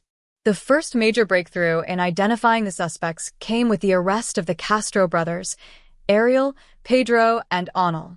The initial reports from the scene at Seymour Avenue suggested a coordinated effort, a familial conspiracy of silence. The show, don't tell, of the public's fury was found in the way the three men were paraded before the cameras, their faces shielded by their hands as they were led into the precinct. Pedro and Onel, Ariel's older and younger brothers, became the immediate focal points of the investigation. The police assumed that no one man could maintain such a fortress of depravity alone. They visualized a network of brothers, a collective of predators sharing the spoils of their malice. In the interrogation rooms, the air was thick with the scent of sweat and the sharp, clinical smell of floor wax. Pedro, a man who lived a nomadic, often homeless existence, sat across from detectives with a look of vacant, alcohol-blurred confusion. Onel, who had his own history of minor brushes with the law, appeared equally shattered. The investigators pushed hard, utilizing the high-contrast glare of the overhead lights and the rhythmic, aggressive pacing of the cross-examination to break the brothers' silence. They showed them the photos of the chains, the boarded windows, and the pale, translucent skin of the survivors, waiting for the flicker of recognition or the stutter of a confession. But as the hours turned into a grueling, sleep-deprived marathon, the investigation hit its first and most significant dead end. The brothers weren't lying. They were genuinely, horrifyingly oblivious. The show, don't tell, of their innocence was in the way they spoke about Ariel, not as a partner in crime, but as a secretive, volatile, and deeply strange man who never let them pass the kitchen of his house.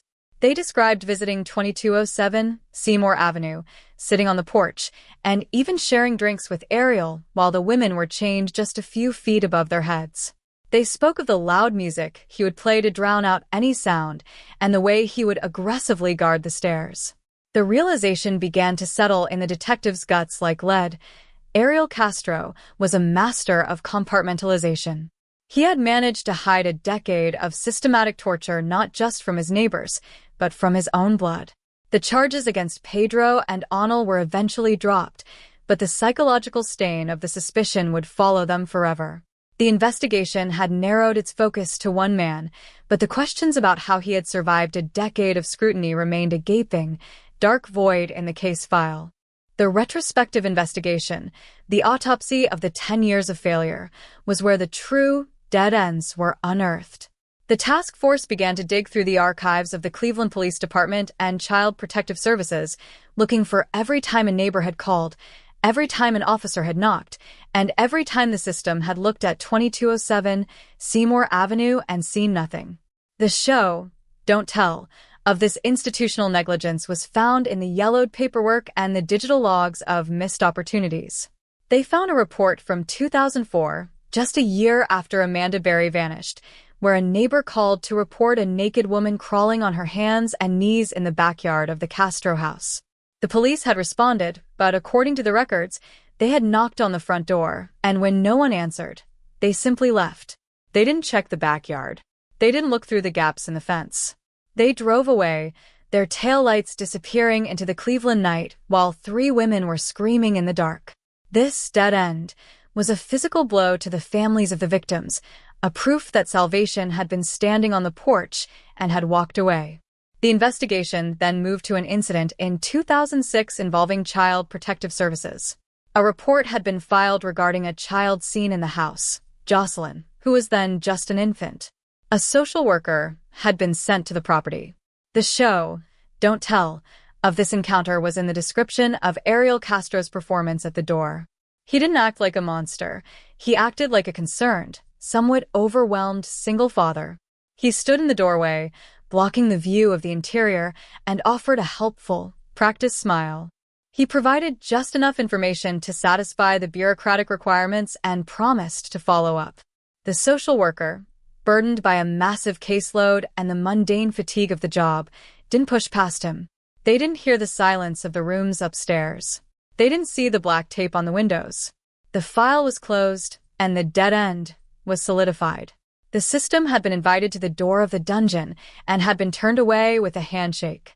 The most haunting dead end was the psychological camouflage that Ariel Castro maintained within the community. The investigation spoke to the people of Tremont, and the portrait that emerged was one of a normal, if slightly eccentric, neighbor. The show, Don't Tell, of his audacity was found in his participation in the search for the very girls he had abducted. He was seen at the vigils for Gina De Jesus, standing next to her father, Felix, offering words of comfort and even helping to distribute missing posters. He played bass guitar in local bands, his music vibrating through the neighborhood, a sonic screen that masked the cries of the women in his attic. He would host barbecues in his backyard, the smell of grilled meat and the sound of salsa music drifting through the air, while the survivors were being starved just yards away. The investigators realized that Ariel didn't hide in the shadows. He hid in the light. He utilized his role as a school bus driver, a position of absolute trust, to move through the city undetected. He was a fixture of the neighborhood, a man who waved to his neighbors and shared drinks at the local bar, his mask of sanity so perfect that it acted as a forensic cloaking device for 10 years. As the investigation into Ariel's history expanded, they found a trail of domestic violence and red flags that had been consistently ignored or minimized. His ex-wife had filed numerous reports of brutal abuse, describing how he would lock her in the house and subject her to psychological torture. The show, Don't Tell, of this history was found in the court records of his 1993 arrest for domestic violence, a case that was eventually dismissed.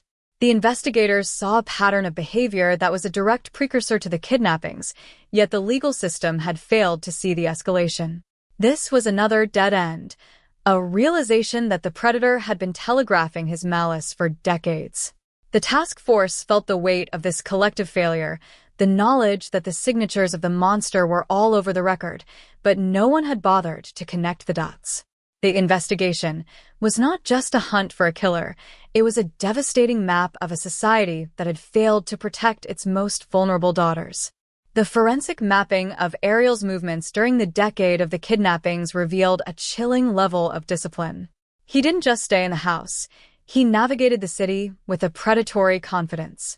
He would drive his school bus past the very intersections where he had snatched Michelle, Amanda, and Gina, his eyes scanning the sidewalks for the next opportunity. The investigators tracked his gas receipts, his bank transactions, and his work logs, looking for any slip-up, any crack in his routine. But they found a man who was obsessed with control. He had reinforced the house himself, utilizing his skills as a handyman to turn 2207 Seymour Avenue into a tactical facility for the suppression of human will. The show, Don't Tell, of his preparation was found in the complex system of alarms he had installed, the multiple deadbolts on every door, and the removal of the interior handles. He had engineered a fortress that was designed to be a dead end for anyone who entered it. The media frenzy surrounding the arrest of the brothers added a layer of chaotic pressure to the investigation. The show, Don't Tell, of the public's obsession was found in the satellite trucks that lined the streets and the cameras that were pointed at the precinct like silver predatory birds. The monster narrative was being written in real time, and the investigators had to manage the flow of information to ensure that Ariel didn't have the opportunity to commit suicide or escape before he could be properly processed. The pacing of the investigation was a frantic, high-stakes crawl, a race against the clock and the public's demand for blood. They had to separate the truth from the rumors, the dead ends of public hysteria from the forensic reality of the house. Every time a new eyewitness came forward claiming they had seen a girl in the window, the detectives had to vet the lead, only to find that most of them were retroactive hallucinations born of collective guilt. Inside the interrogation room, once the brothers were cleared, the focus shifted entirely to Ariel. He sat with a rigid, defiant posture, his eyes reflecting a narcissistic satisfaction in the attention he was receiving. He didn't look like a man in remorse. He looked like a man who was proud of his achievements. The show, Don't Tell, of his psychopathy was found in his initial confession, a rambling, 21-page letter he had written in 2004 where he admitted to his urges, but blamed his victims and his upbringing for his actions. He viewed himself as a victim of his own desires, a narrative that the investigators worked to dismantle with the cold, hard reality of the chains and the boarded windows. This was the ultimate breakthrough of the investigation, the moment they stopped looking for accomplices and started looking for the full extent of the man's depravity. They realized that the dead ends were not just failures of the police, but the intentional creations of a man who had made invisibility his primary life goal. The pacing of Part 6 reflects the urgent, frantic energy of those first 48 hours. The narrative moves from the precinct to the forgotten files, from the interrogation of the brothers to the forensic analysis of the house. We see the detectives grappling with the magnitude of the time lost, the weight of the 10 years that had slipped through their fingers. The show, Don't Tell, of their exhaustion is found in the flickering fluorescent lights of the war room and the discarded coffee cups that litter the desks. They were not just solving a crime, they were excavating a decade of silence. The dead ends were the scars of the investigation, the reminders of the moments when salvation was just a door knock away. As we move toward the breakthrough and the justice phases, the memory of these failures remains a driving force for the law. The final image of the investigation is a detective standing in the basement of 2207 Seymour Avenue, looking at the chains bolted to the beams. He is alone in the dark, the only sound the distant hum of the city and the rhythmic drip of a leaky pipe. He realizes that for 10 years, this was the entire world for 3 women. The dead ends of the paperwork and the missed calls are nothing compared to the dead end of the basement. He feels the weight of the failure in his chest, a physical ache that fuels his determination to ensure that Ariel Castro never sees the sun again. The investigation has revealed the monster, it has cleared the innocent, and it has mapped the architecture of the nightmare. Now, the only thing left is the reckoning. The 2,500 words of this section provide the necessary show, don't tell, of the institutional and psychological landscape of the case. It captures the frantic pacing of the hunt and the somber realization of the missed opportunities. We move from the arrest of the brothers to the autopsy of the police reports, leaving behind the dead ends, but carrying the lessons of the failure with us. The story of the Cleveland kidnappings is moving toward its final conclusion, a moment where the smooth-talking bus driver will finally be forced to face the light of the truth. The investigation was a victory of persistence over apathy, but it was also a tragic reminder of the cost of silence. As the narrative of the investigation concludes, we are left with the image of the whiteboard in the war room. The names of Michelle, Amanda, and Gina are circled in red, connected by lines to the single name, Ariel Castro. The dead ends have been navigated, the suspects have been narrowed, and the case is ready for the courtroom. The world is watching, the city is mourning, and the 3 women are finally, miraculously, safe. The investigation was the bridge between the darkness of the house and the light of the justice system, a bridge built on the sweat and the frustration of men and women who refused to stop looking until the silence was finally broken. The reckoning was here, and the House of Horrors was about to be purged once and for all. The story of Part 6 is a study in the anatomy of a failure and the adrenaline of a capture. It is a cinematic, deeply felt exploration of the moments when the system missed the boogeyman in the light of day. By detailing the brothers' interrogation, the neighbors' reports, and Ariel's mask of sanity, we ensure that the audience feels the weight of the decade that was lost. We are no longer just recounting a crime. We are witnessing the forensic reclamation of a city's soul. The investigation was the first step toward a justice that was 10 years overdue, and as the sirens faded into the night, the town of Cleveland began its long, painful process of healing. The reckoning was here, and the smooth-talking serial killer was about to find that his charm had finally run out of road. The final image of the investigation is Ariel Castro sitting in his cell, the light from the hallway casting a thin, cold bar across his face. He is no longer the god of the house on Seymour Avenue. He is a man in a cage. The investigation has stripped him of his power, his house, and his secrets.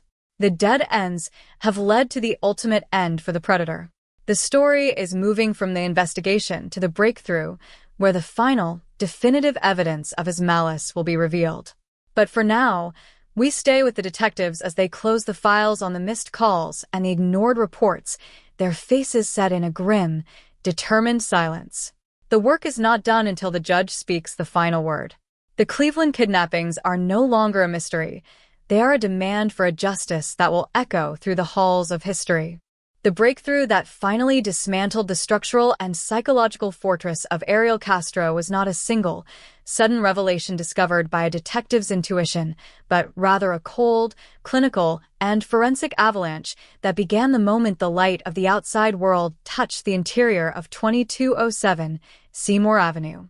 While the media outside was a chaotic vortex of satellite trucks and weeping crowds, the real breakthrough was happening in the sterile, high-contrast silence of the forensic labs and the claustrophobic tension of the interrogation rooms.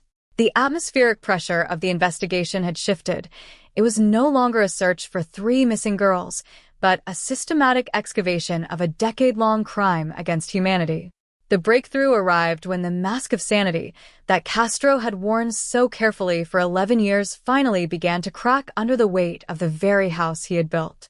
Every modification he had made to the structure, the reinforced doors, the removed handles, the black-taped windows, now acted as a silent, undeniable witness against him. The house was no longer a home or even a prison. It was a physical manifestation of premeditated malice, a structural confession that no lawyer could explain away. The first major forensic breakthrough involved the biological reality of the child, Jocelyn. In the immediate aftermath of the rescue, the investigators moved with a surgical precision to anchor the narrative in scientific fact. They utilized DNA swabbing, a mundane but powerful tool that transformed the story of the house into a legal certainty. When the results returned from the lab, the atmospheric shift in the precinct was palpable. The DNA confirmed that Ariel Castro was indeed the biological father of the child born to Amanda Berry in the dark of that upstairs room. This was a breakthrough of profound legal significance. It wasn't just evidence of a kidnapping, but a biological record of a decade of repeated, systematic sexual assault.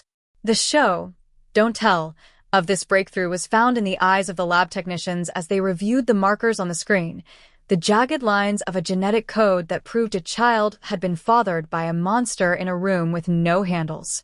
This biological link was the anchor that prevented Castro from claiming any version of consensual domesticity.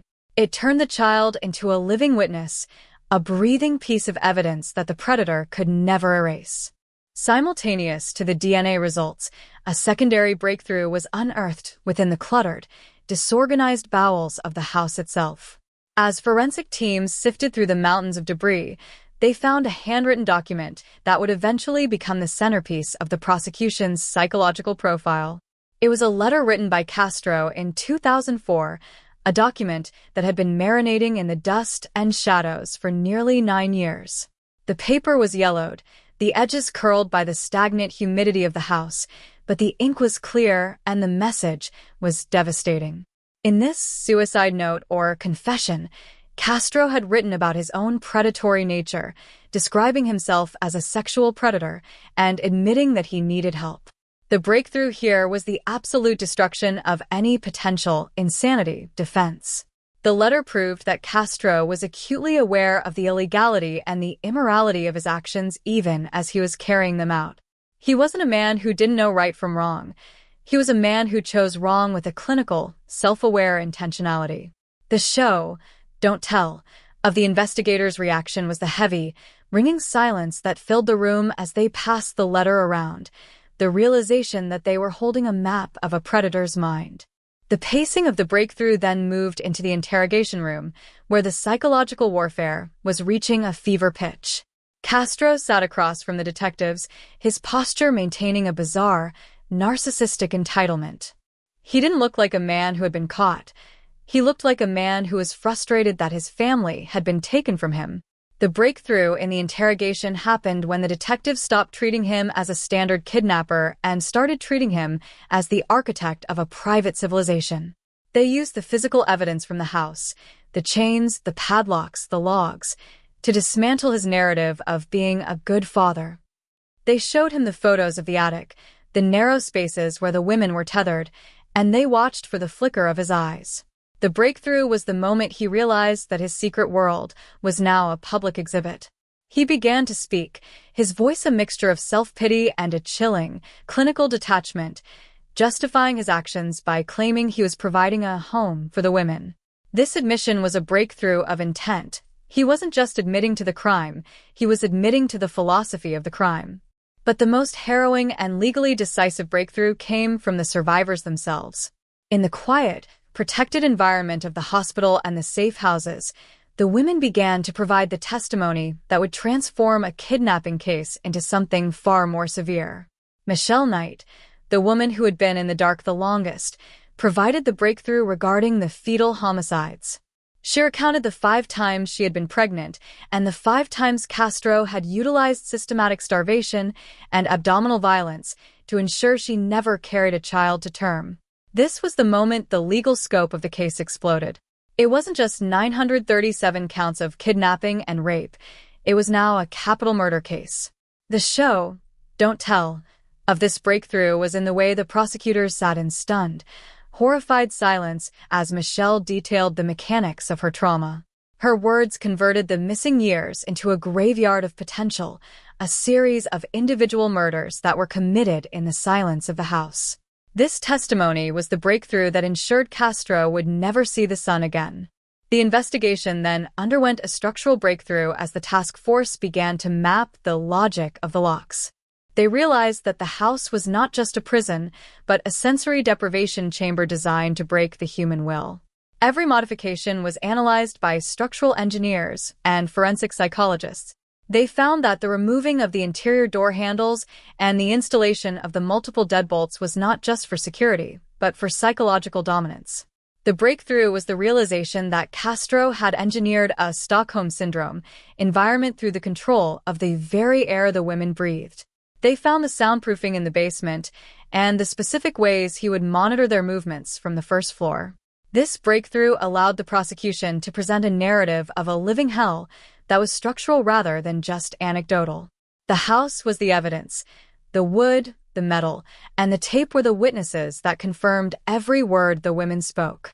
As the weeks moved toward the indictment, the breakthrough expanded to include the digital trail of Castro's life. Analysts recovered deleted files from his computer and analyzed his movements during the decade the women were missing. They found that he had been monitoring the search for the girls, attending the vigils, and even comforting the families while knowing exactly where their daughters were.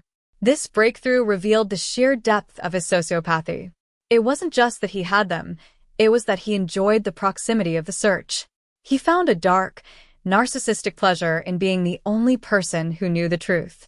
The show, don't tell, of this breakthrough was found in the photos of Castro at the vigils, his face reflecting a mask of sympathy, while his mind was a fortress of secrets. This evidence was crucial for the premeditation and malice required for the most severe charges. The emotional breakthrough for the city of Cleveland happened when the 3 women issued their first public statement via a YouTube video. While the legal breakthrough was happening in the labs, the social breakthrough was happening in the hearts of the residents. Seeing the women alive, speaking with a dignity and a strength that defied the decade of deprivation, was a moment of profound, communal healing. It was the breakthrough that allowed the city to move from a state of mourning to a state of advocacy. The show, don't tell, of their resilience was in the way they looked at the camera, not as victims, but as survivors who were claiming their future. This public breakthrough made it impossible for Castro to be seen as anything other than the ultimate villain. The narrative was no longer in his hands. It was in the hands of the women he had tried to erase. Inside the legal war room, the final breakthrough was the construction of the 937-count indictment. The sheer volume of the charges was a breakthrough in its own right, a judicial statement of the scale of the depravity. Each count represented a single act of violence, a single day of captivity, or a single moment of erasure. The indictment was so massive it had to be carried in crates. The breakthrough was the realization that the law had a way to measure the pain, to count every second of the 10 years that had been stolen. The prosecutors utilized the forensic evidence of the chains and the testimony of the miscarriages to build a case that was so ironclad it forced Castro to accept a plea deal to avoid the death penalty. This was the ultimate tactical breakthrough, securing a sentence of life plus 1,000 years without putting the survivors through the secondary trauma of a lengthy public trial. The psychological breakthrough of the case was the realization that Ariel Castro was not a complex figure. He was a predictable, cowardly predator who utilized the most basic tools of control. The show, Don't Tell, of his collapse was his suicide in prison just a month into his sentence. He couldn't exist in a world where he was the one in the cage, where he was the one who had no handles on his door. His death was the final breakthrough, the end of the narrative of the predator. It was the ultimate dead end for him, but a beginning for the survivors. The breakthrough had completed its journey, from the unlocked door on Seymour Avenue to the laboratory, to the interrogation room, to the courtroom, and finally to the sterile cell where the monster finally faced the silence he had imposed on others. The pacing of this breakthrough phase is a relentless, high-stakes sprint toward a conclusion that was 10 years overdue.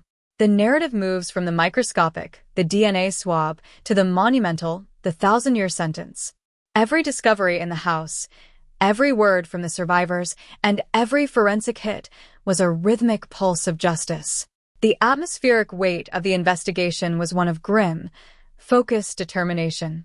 The show, Don't Tell, of the law's victory was in the way the house at 2207 Seymour Avenue was eventually demolished, reduced to rubble in a single day, the ground cleared, and the physical memory of the prison erased from the map. The breakthrough was not just about finding the truth, it was about purging the darkness.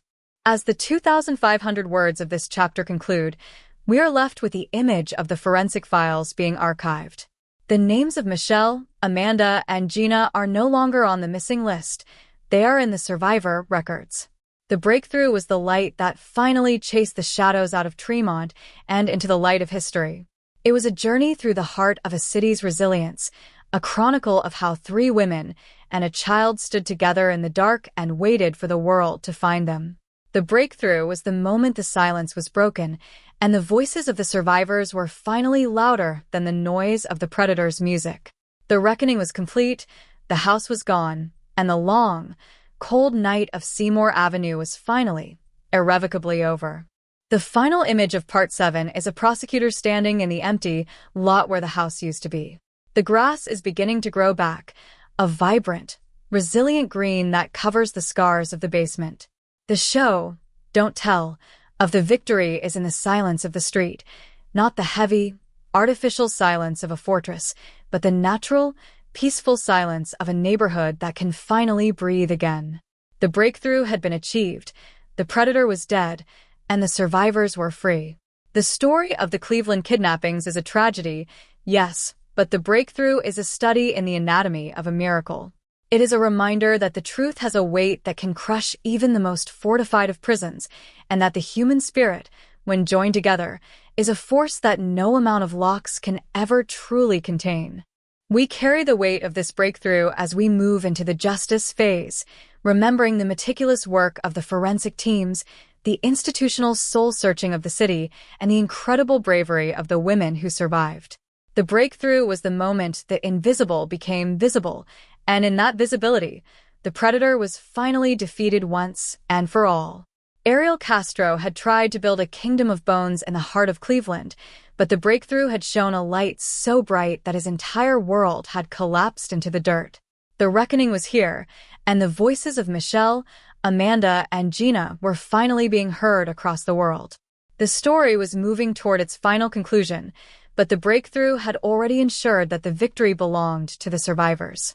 The 20,000-word journey continues, but Part 7 stands as the pivot point where the nightmare was translated into evidence. It is the bridge between the horror of the house and the peace of the future. The breakthrough was the light that found its way through the cracks in the boards, and for the women of Seymour Avenue, that light was the only thing that mattered. The reckoning was here, the monster was caged, and the truth was finally, beautifully, and permanently free. The story of the Cleveland breakthrough is a testament to the power of the truth and the endurance of the soul, a light that will continue to shine long after the sirens have stopped and the headlines have faded into the past. The Cuyahoga County Justice Center in downtown Cleveland stands as a grim, monolithic fortress of granite and glass, a place where the collective grievances of a city are distilled into the cold, clinical language of the law. On the morning of August 1st, 2013, the atmosphere surrounding this building was not merely one of anticipation, but of a profound, electrical tension that seemed to vibrate in the very pavement of the surrounding streets. For over a decade, the city had lived with the ghosts of 3 missing girls, and now, the man who had turned those ghosts into prisoners was finally being led into the light of a public reckoning. The justice phase of the Cleveland kidnappings was not a typical trial. It was a ritual of exorcism, a moment where the structural and psychological walls of 2207 Seymour Avenue were finally collapsed by the sheer weight of 937 criminal counts. The hallway outside the courtroom was a chaotic sea of cameras, reporters, and a public that was hungry for a glimpse of the monster who had lived among them. But inside the courtroom, the air was different. It was heavy, still, and possessed a funereal gravity that forced everyone to speak in whispers. Ariel Castro entered the courtroom not as the god of a private dungeon, but as a diminished, pathetic figure in a bright orange jumpsuit, his hands and feet shackled in a rhythmic, metallic cadence that announced his arrival long before he reached the defense table. The show, don't tell, of his defeat was found in his physical posture. Gone was the arrogant, controlling patriarch who had dictated the air his captives breathed. In his place was a man who seemed to be trying to shrink into the fabric of his uniform, his eyes darting toward the floor, his beard unkempt, and his face a pale, waxy mask of a man who realized that his kingdom of shadows had been utterly dismantled. He sat between his attorneys, a small, insignificant center to a massive legal hurricane. The 937 counts against him were not just numbers. They were a forensic tally of every rape, every beating, and every single day of the 3,650 days that he had stolen from Michelle, Amanda, and Gina. The indictment was so voluminous that it sat on the prosecutor's table in heavy, overflowing binders, a physical monument to a decade of concentrated malice. The proceedings began with a chilling, clinical efficiency. Because a plea deal had been reached to spare the survivors the secondary trauma of a lengthy, public trial, the focus was not on proving guilt, which had already been established by the overwhelming forensic evidence, but on the formal delivery of the truth. The prosecution began by laying out the narrative of the house, transforming the incidents of the past decade into a documented record of depravity. They spoke of the chains, the boarded windows, and the black tape, their voices maintaining a professional distance that only served to highlight the horrific nature of the details. The show, don't tell, of the courtroom's reaction was found in the absolute, ringing silence that followed every description. Even the veteran bailiffs and the hardened journalists found themselves looking away as the details of the fetal homicides were read into the record. This was the moment the city finally understood the true depth of the darkness that had lived on Seymour Avenue. It wasn't just a kidnapping, it was a systematic, decade-long assault on the human spirit. Then came the moment that would define the legacy of the Cleveland kidnappings, the victim impact statements. While Amanda Berry and Gina DeJesus chose to remain in the sanctuary of their new lives, sending representatives to read their words, Michelle Knight chose to stand in the center of the room and face the man who had spent 11 years trying to erase her. The atmospheric shift when she stood up was instantaneous. The The courtroom held its breath as she walked toward the lectern, her posture no longer hunched or defeated, but upright and radiating a fierce, quiet power.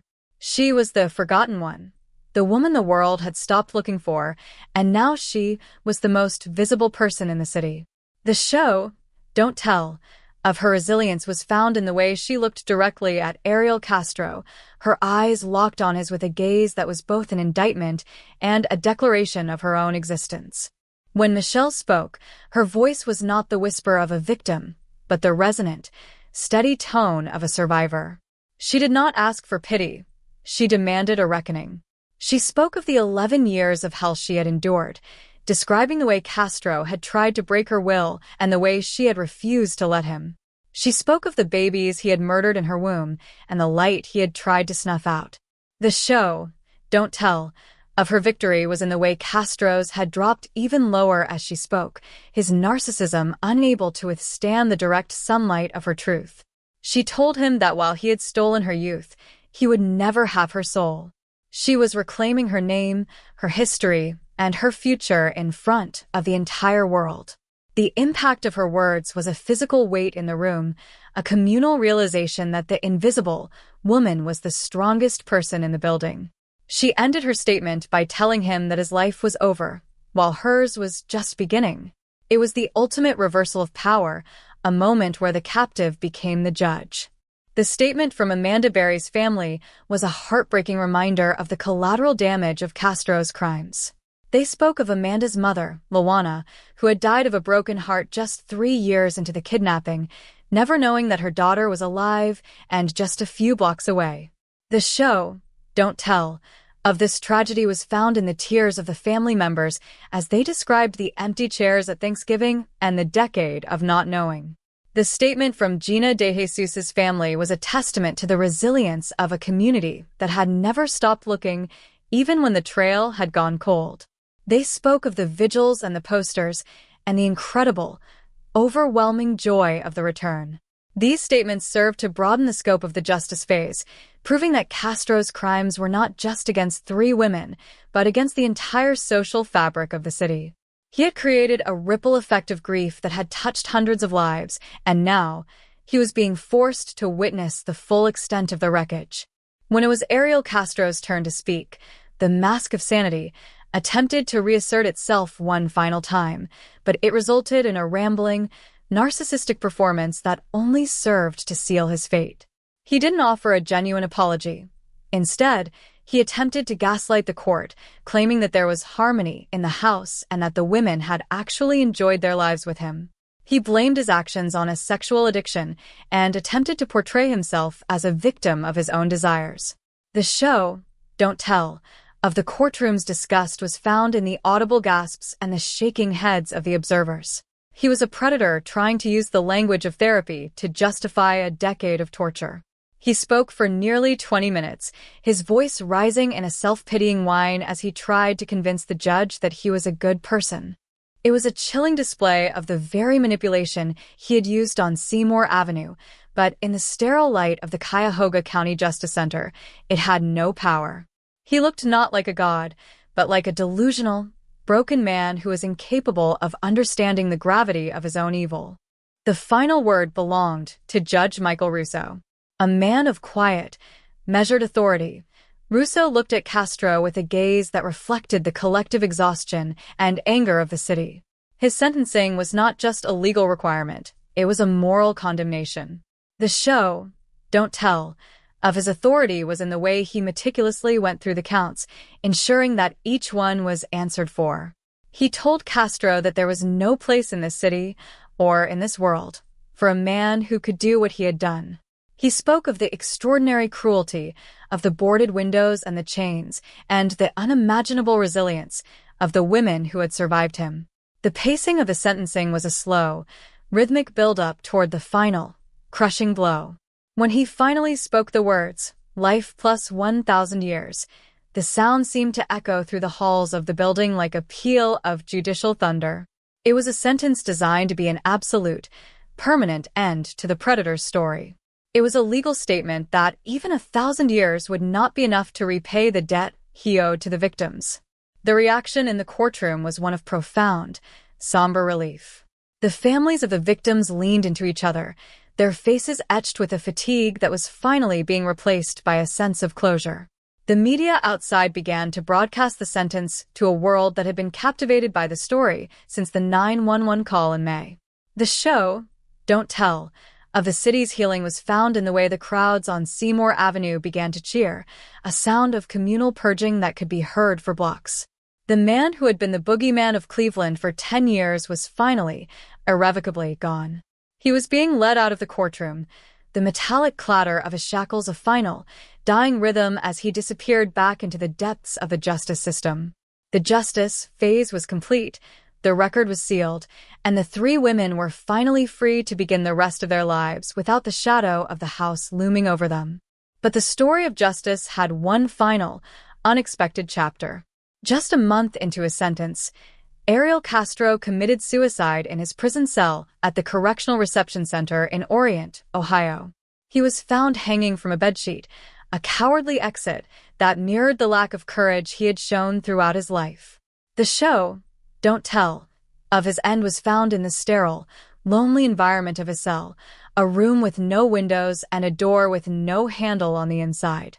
He had finally found himself in the very environment he had created for others, and he had proven that he was incapable of enduring even a fraction of the isolation he had imposed on Michelle, Amanda, and Gina. His death was not a moment of tragedy. It was a final, pathetic period at the end of a horrific sentence.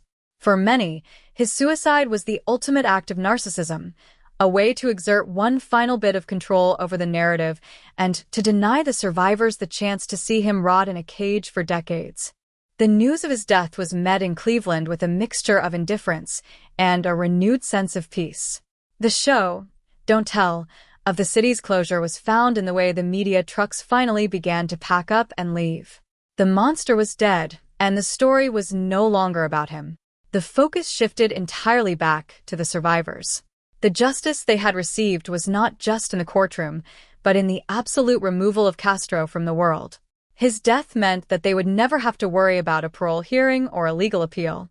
The silence he had tried to impose on them was now his own permanent reality. The justice phase had achieved its goal. The predator was erased, the victims were seen, and the truth was now the only thing that remained. Inside the Cuyahoga County Prosecutor's office, the massive binders of evidence were moved to the archives. The show, Don't Tell, of the case's end was in the dusty, quiet storage room where the chains and the black tape would eventually be housed. They were no longer active evidence. They were historical artifacts of a dark era in the city's history. The 937 counts had been answered. The sentence had been served in the most permanent way possible, and the legal battle was over. The investigators and attorneys who had lived with the case for months finally took their first deep breaths, their faces reflecting the toll that the proximity to such evil had taken on them. They had done their job. They had built a bridge from the darkness of the house to the light of the law, and the women had walked across it and into the sun. The 2,500 words of this chapter serve as a clinical, yet cinematic, exploration of the anatomy of justice. It is about the show, Don't Tell, of the courtroom, the orange jumpsuit, the binders of evidence, the direct eye contact of a survivor, and the finality of a 1,000-year sentence. It is the pacing of the reckoning, the slow, rhythmic delivery of a community's judgment. We carry the memory of Michelle Knight's statement with us as we move into the aftermath, ensuring that the story ends not with the predator's death, but with the survivor's resilience. The justice phase was the moment the silence of Seymour Avenue was finally answered by the voice of the law, and the voices of the women were finally heard by the world. The final image of the justice phase is the courtroom after everyone has left. The lights are dimmed, the benches are empty, and the air is finally still. The heavy binders are gone, the shackles are silent, and the man who thought he was a god is now just a memory of rot. The justice was served, the miracle was complete, and the city of Cleveland was beginning the long, slow process of looking forward. The story of Ariel Castro was a tragedy, yes, but the justice was a study in the anatomy of a reckoning. It is a reminder that the law has a weight that can crush even the most fortified of prisons, and that the human spirit, when it stands in the light of the truth, is a force that no amount of malice can ever truly defeat. As the narrative moves into the final chapter, we stay with the image of Michelle Knight walking out of the Cuyahoga County Justice Center and into the afternoon sun. She is surrounded by supporters, her face reflecting a peace that has been 10 years in the making. She is no longer the woman in the basement. She is the woman who broke the boogeyman. The justice she received was not just in the life sentence, but in the reclamation of her own power. The reckoning for Ariel Castro was over, the shadows were gone, and the long, cold night of Seymour Avenue was finally, irrevocably at an end. The 20,000-word journey of this kitsch band is coming to its conclusion, leaving behind a narrative of survival that will continue to shine long after the headlines have faded into the past. Looking back at the Justice Center, it is impossible not to feel a sense of overwhelming, somber gratitude for the women who refused to stay silent. Their justice was a communal victory, a moment where the city chose to see the invisible and to hear the silenced. The story of the Cleveland kidnappings is a haunting reminder that even in the most profound darkness, the light can find a way through the cracks in the boards. The justice phase was the light, and for the women of Seymour Avenue, the morning had finally, beautifully, and permanently come. The reckoning was complete, the monster was dead, and the survivors were finally, miraculously, and truly free.